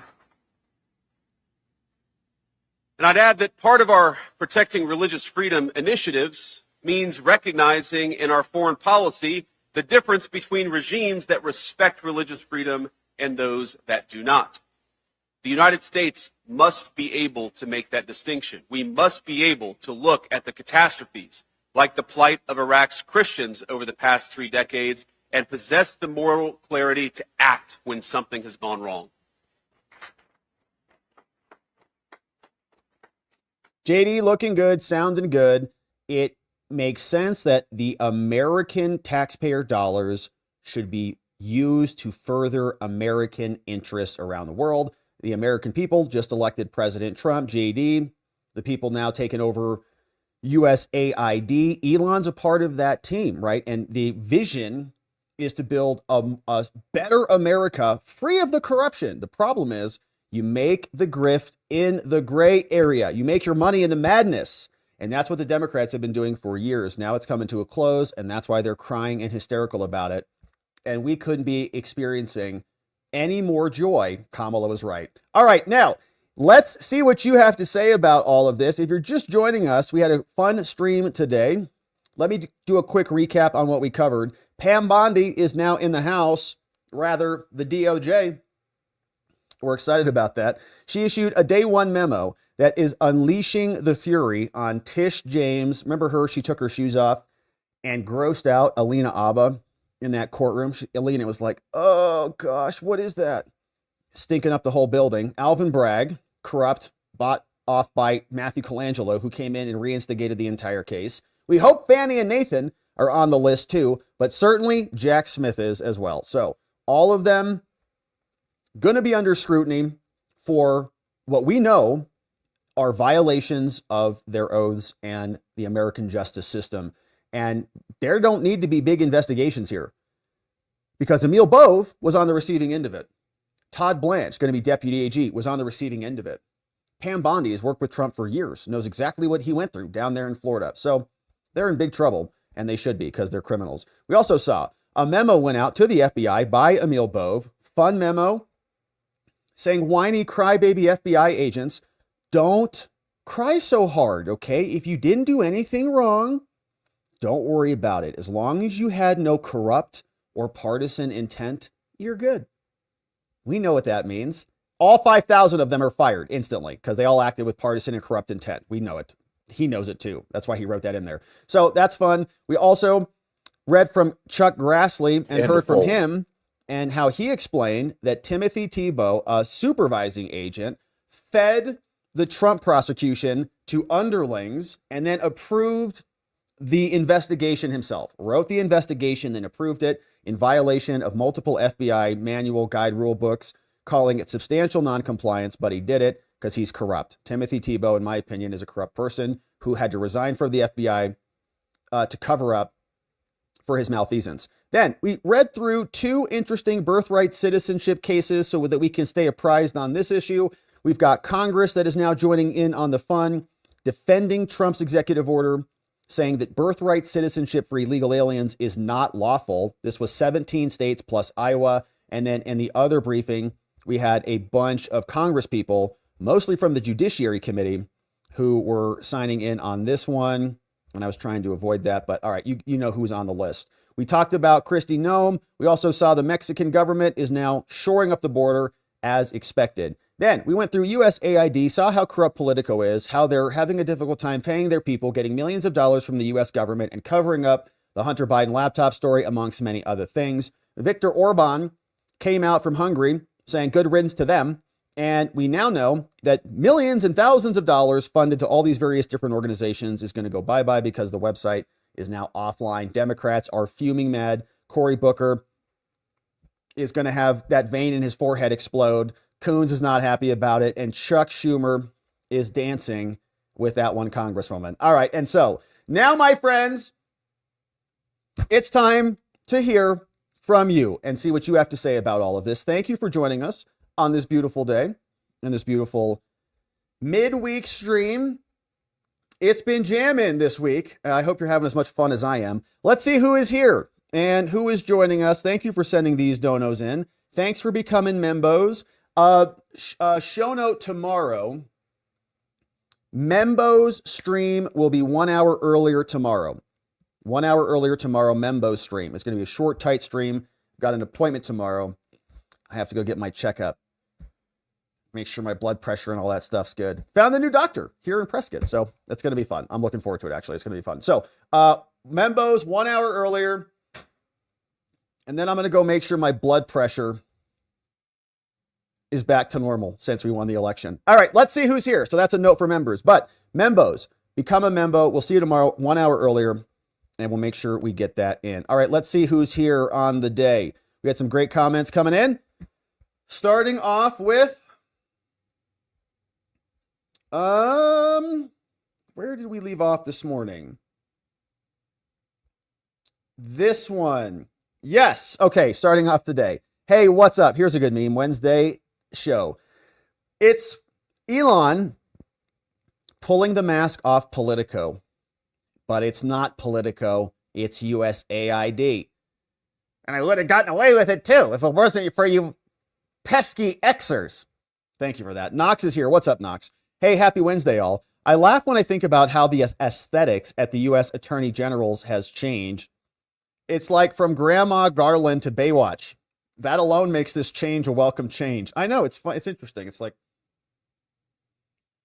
yeah, between Pam and Kristi Noem, you're like, you almost want to be arrested and like deported, you know? Oh, I'm getting deported? Where, Kristi? Where are you taking me? Hey, Knox says, not to deride the many accomplishments of Counselor Bondi, I too am a hot blonde, albeit a more mature version. I know, that's why we were having fun with that. We love our hot blondes and brunettes too. We love our hot women. We have the hottest women here. One old guy, what's up? Says the verbiage used in those Democrat leader congressman speeches must be analyzed because it may be insight to their tendency and proclivities for violence against their adversaries to commit insurrection. Insurrection. One old guy. They better be careful. They're going to get arrested. Mountain Granny. What's up, Mountain Granny? Hey, we had a fun stream this morning too. If you become a member today, we talked all about Gaza this morning. I thought it was a great conversation and about the America possibility of taking Gaza and all of that. A fun one this morning. So Mountain Granny, check that out. Indoctrination says here's Trump's shopping cart Canada. How much is that? Oh, free delivery. Oh, cool. By Sunday. Cool. Greenland overnight delivery. Wow, that's amazing. Greenland's overnight. Panama overnight as well. And Gaza Strip overnight. Get it by tomorrow morning. Incredible. Proceed to checkout. I'll buy them all. Hey, rub some dirt on it. Says Robert Govea, director of the Weaponization Working Group. Hey, man, if I'm called to serve. I got to tell you, man, I don't think I could hold a candle to any of these people doing any of this stuff right now. It's like I can't even keep up. We're just talking about it. Like it's hard to even keep up with it. So, but I would be happy to offer my opinion. And if they need somebody to come in here and just scream about Liz Cheney the entire time, I'm happy to play that role. I'll be that guy, just like, Liz, what about Liz? Like, let's not forget about her. Hey, Buffalo Betsy says, can I sue the New York Times? I'm a paid subscriber. Don't know your enemy. Don't live in an echo chamber.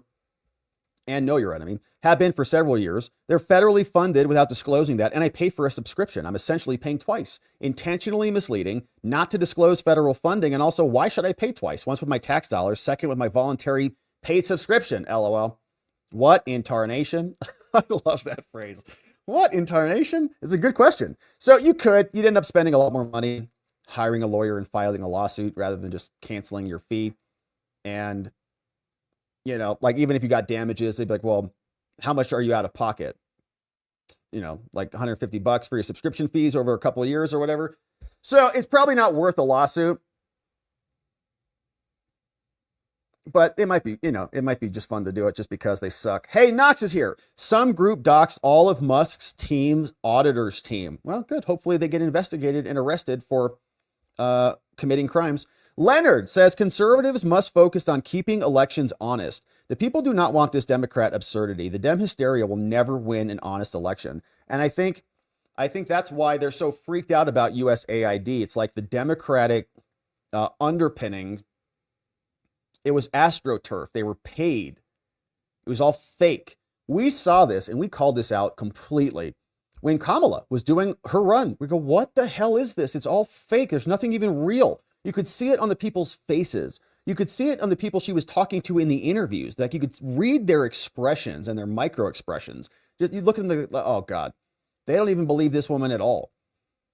It was all AstroTurf. Even the polls were fake, right? You could just feel it in your bones. Turns out it was real. It's all fake. It's all government money. We were paying for it. So if they don't have that to prop them up, what do they have? Nothing. Crash. Rob, here's a tip for the comment. Too many characters for the chat. Says, hey, Rob, I'm a maker of history. Incredible. We all are. A beneficiary of history and a student of history, as is the vast majority of the Watcher family. Indeed. You said it before I even could. We're playing in this game of history. We get one shot at it. It's one opportunity, one game.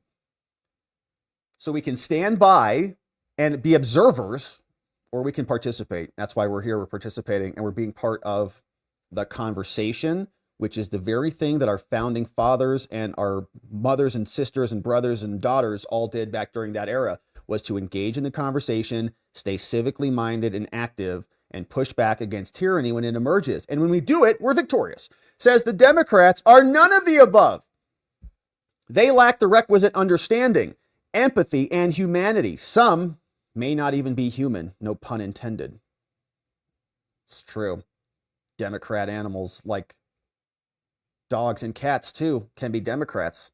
General James Mattis, U.S. Marine Corps, paraphrased a quote from Roman Emperor Sulla, 138 to 78 BC, when encouraging his troops in Iraq to act with honor and mission, as their collective guide said, "There is no better friend and no worse enemy than a U.S. Marine." Mattis's statement was cautionary to friend and foe alike. Sulla's actual reputed quote was, "No friend ever served me and no enemy ever wronged me whom I have not repaid in full."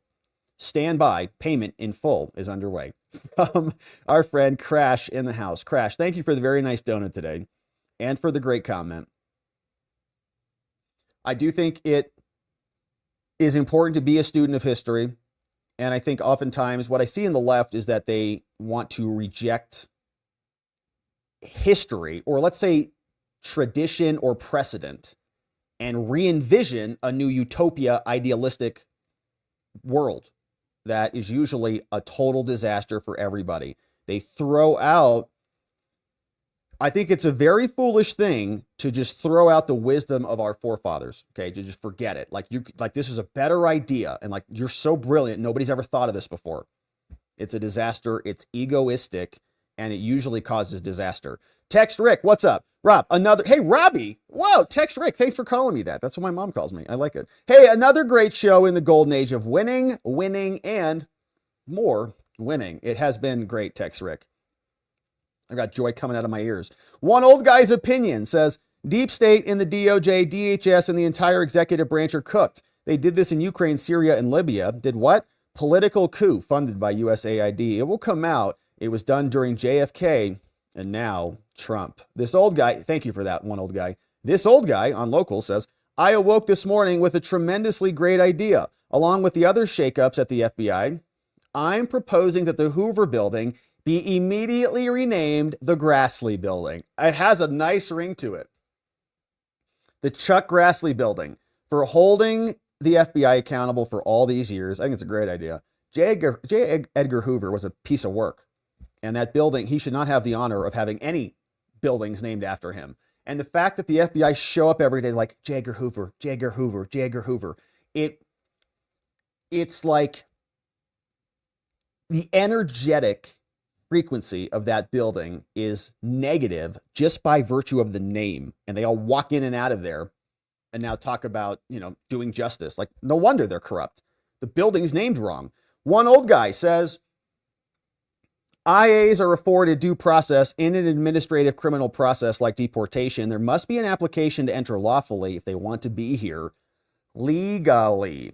Tony Hay Munkets. Hey, it's the Munkets is in the house, bringing in 10 new membos. Thank you, Tony Hay. Look who's here. Texas Rose, what's up? Just me, Lori Martin, Charles Fritz, Don't Matters here. Garrett Pace, Aaron Wagner, Lillian Counter. We've got James L. and Michael Drum in the house, courtesy of Tony Hay Munkets.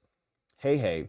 It's the Munkets. What's going on? Craig Voss just became a membo. See you tomorrow, Craig, 1 hour earlier on the membo stream. Glocky says, a lot of people are getting nervous that Elon and his whiz kids opening the treasury is going to expose all those congressional slush fund payouts to victims and probably find that tax dollars were paying for highly unethical, illegal, not to mention all Congress people who were funded by foreign governments.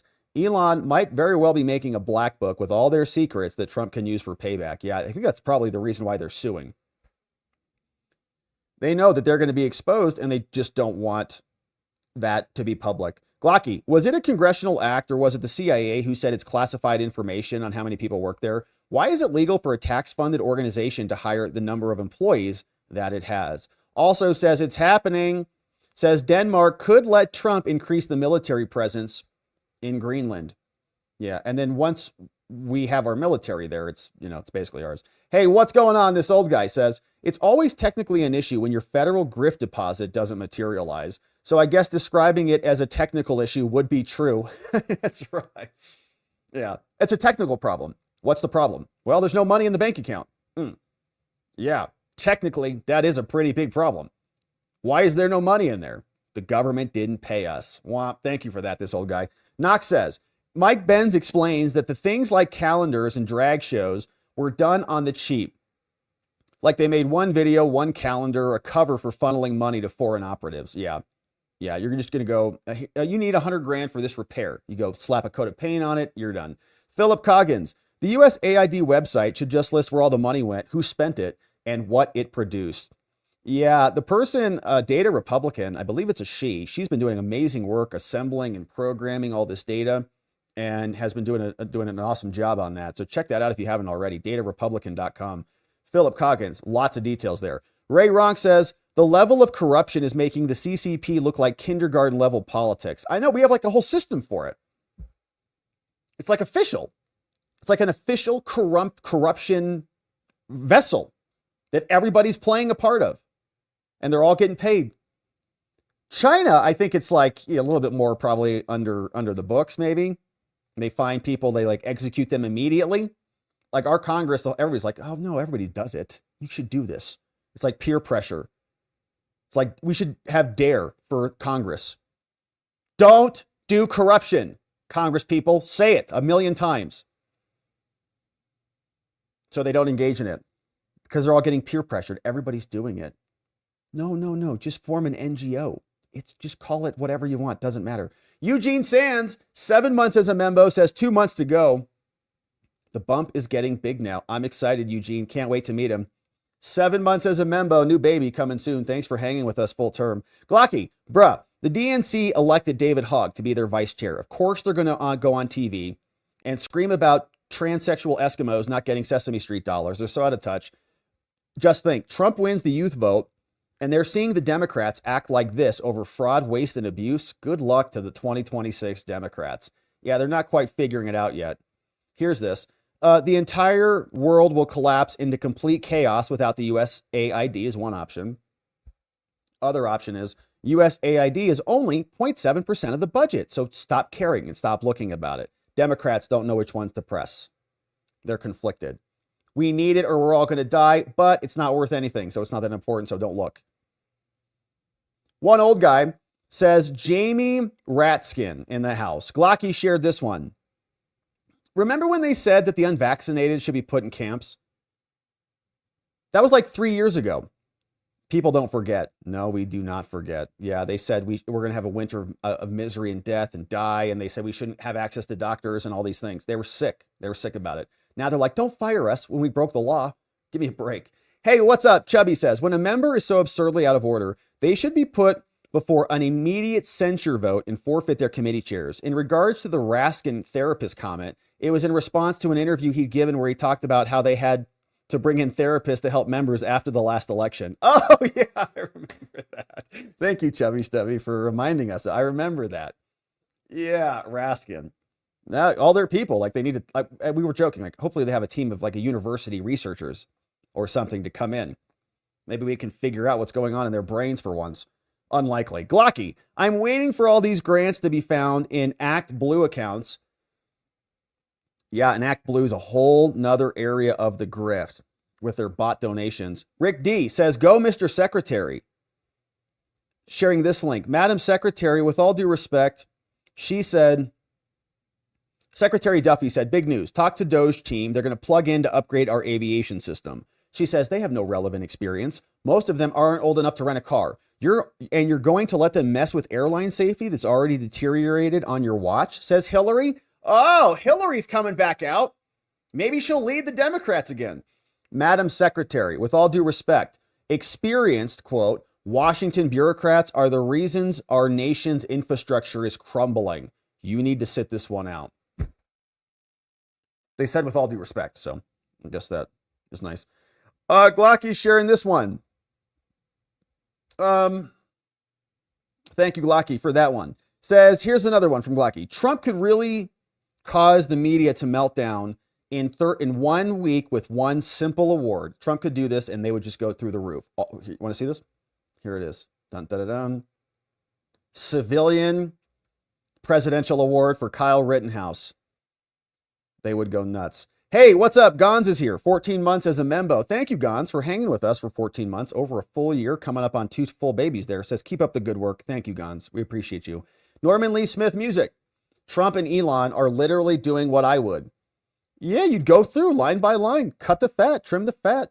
Liberals are upset about it. RG Williams. What's up, RG? Thank you for the dono today. I appreciate you sending that one in. ELZ is here. Says, I would buy stock in a crying towel company, but the MAGA crowd doesn't need them. And the Dems soon won't be able to afford them. Boom. crying towels are going to be on high supply. Nobody needs them. Democrats can't buy them because they have no USAID money. Rick D, what's up? Rick Donner in the house. Rick is bringing in John Arment, Ludus Maximus, Dennis B. We got Chris Sayer and Sonny Sains in the house, courtesy of Rick in the house. Thank you, Rick D, bringing in 5 new membos. Hey, here's one from Uncle Bozy. It's got Trump and Benjamin lounging on a beach, drinking beverages with their nipples out. Oh, gosh. Buffalo Betsy. I'd sue on principle. Just give me my money back. I like it, Buffalo Betsy. Yeah, just go get it. Make their lives hell. We support you. Knox says, I do not say it often enough, but thank you, Rob, for hosting my favorite town hall every evening. Knox, thank you, Knox. Well, I appreciate, thank you for, you say it just by showing up and being here and supporting us. We love you. Thanks for contributing. Thanks for being a part of it, making it what it is. Really grateful for you. Hey, Norman Lee, it's all about history, not his story.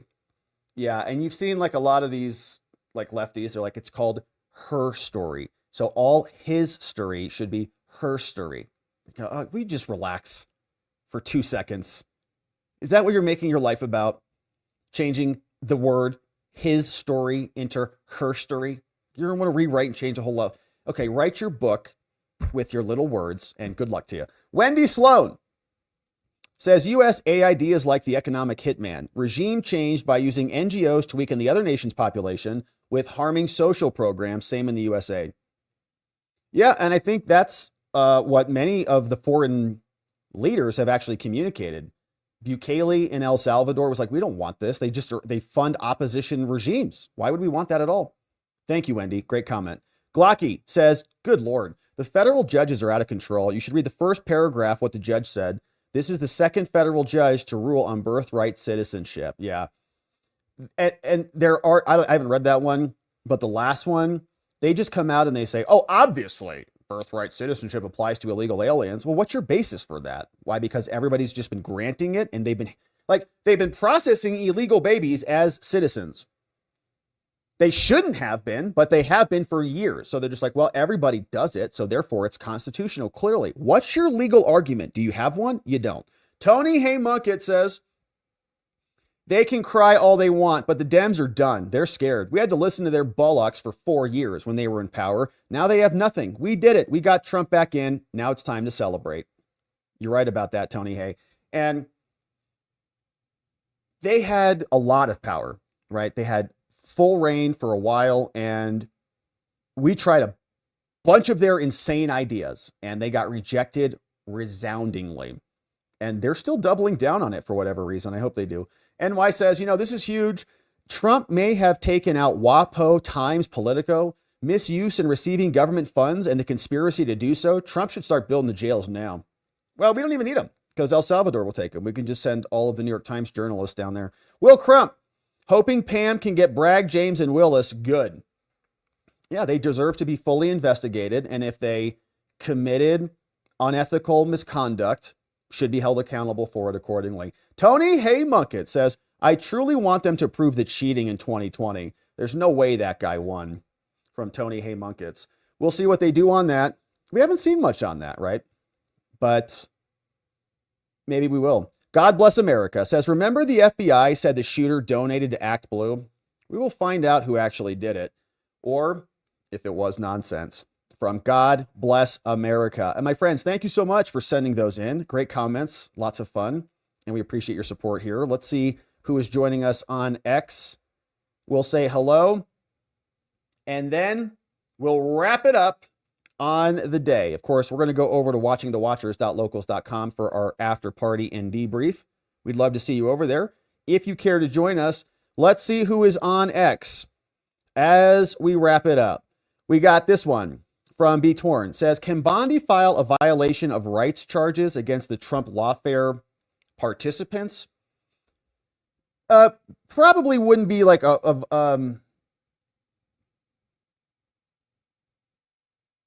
like an obstruction charge or something, like an abuse of office, something.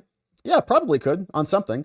An abuse of office, right? Somebody would be whose rights were violated would be Trump, J6ers. If somebody was organizing people to swear out, affidavits or search warrants without probable cause if they were lying about those things. Yeah. Hey, TJ Wright says, let me get comfortable. Yes, that's how I feel. Exactly. It's going to be good, especially when Pam Bondi and that weaponization committee starts getting underway. Hey, Spuds is here. Says, here's some J6 info. There's a Zoom that's happening. It's courtesy of Spuds, but someone says that link doesn't work. Esan says, Rob, I can't play music very well. I was hoping for some of that USAID 70,000 for a new DEI musical I'm thinking of running in Dublin. What can I do now? Yeah, now you're going to have a hard time. The agency's kind of in trouble. But if you went back 4 years or like two years, yeah, you probably could have gotten that. Don't even have to play any music well. Just kind of dress up opposite of how you might normally dress up. And then everybody will just welcome you in and give you $1 million. Spuds, good to see you from Spuds on that one. Let's see who else was over here. Glocky, good to see you. Esands, link is broken, says Republic Cure, and more. And so, my friends, that's happening over on X at Rob Govea ESQ. You can head over there if you want to check those out. We got some other final comments. RG Williams on YouTube, thank you for this nice one, says, DA known government is gutted and DA spending is cut. They will be eliminating the federal income tax as well. Tariffs will fund the known federal government. The budget is balanced. The Federal Reserve will be taken over and the federal government and do away with the central bank. Man, that's a lot. You're saying we could possibly reclaim control of our money? Amazing. What a novel concept that would be.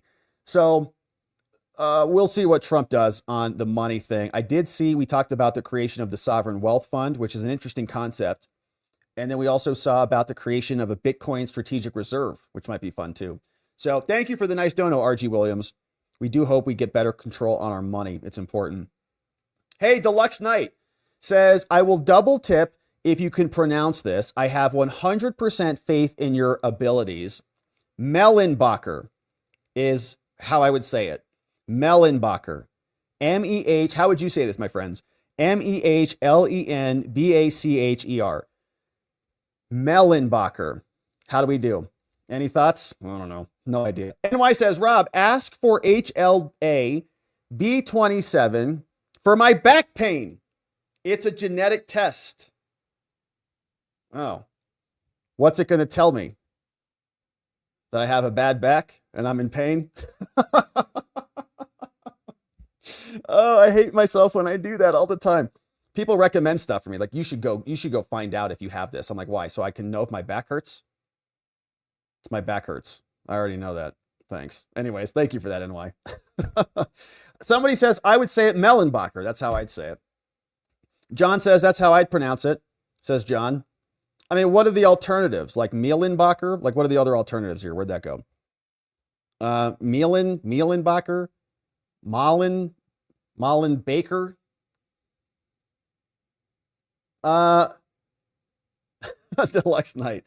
Deluxe Knight sent one in. He says, 100%. So sick if telemarketer. Thank you. You are the boss. Oh, I guess that's right. It's Mellenbacher. Great to see you. Thank you for the donos, Deluxe Knight, and for the double tip in the house. And we're appreciative of that. And so, my friends, we're going to wrap it up on the day. We're going to head on over to Locals. We're going to debrief over there for a bit. And then we'll be back tomorrow to get into it again at the regular time. Tomorrow, we're going to have some guests on the show. We're going to have our friends from Empower Oversight on the show, Tristan Leavitt and Jason Foster, who've been on the channel before. They're coming back tomorrow. They had some breaking news today in their IRS whistleblower Hunter Biden scandal cover stuff. So we're going to talk to them tomorrow about that. It's going to be a ton of fun. They'll break down the latest for us. Me, Helen Baker, May Lynn Baker, other options coming in. So many possibilities there, but we'll be back tomorrow, of course, regular time and more. Rick Donner says, whoa, Secretary Rubio just announced he will not be attending the G20 in Johannesburg because of the actions currently being taken by the South African government. Well, big news. Thank you, Rick D, for breaking that out. Oh, John, thank you for having that one too on the screen. And Empower Oversight. Yeah, check them out. We've had them here before. They're awesome dudes, very smart, very intelligent lawyers. And I can't wait to see what their take is on this now that all this corruption is coming apart. It's great. All right, so we're going to wrap it up. We're going over to locals. We are going to say thanks to our amazing mods and meme smiths, those who keep the fort down, the mods who mod the fort down for us. K Bean, Donut Mind Me, Carrie B, we got Plain Hooky, Dog Digger, and Janek. Shout out to Just Rhonda, our purveyor of fine emojis, Elliot, our Doc Master, Jigam, our meme smith. My friends, that is where we're going to leave it on the day. I want to thank you for joining us. Thank you for subscribing if you haven't already. Thanks for sharing the show with a friend or family member so that they can come and join us when we have some fun here. We are going to leave it there on the day, but we're coming back tomorrow. We're going to get into it again. And in order to do that appropriately, we're going to need to see you right back here so that together, with your help, we can shine that big, beautiful spotlight of accountability and transparency down upon our system with the hope of finding justice. Make it a beautiful night, my friends. Sleep very well. I'll see you right back here tomorrow. Bye-bye.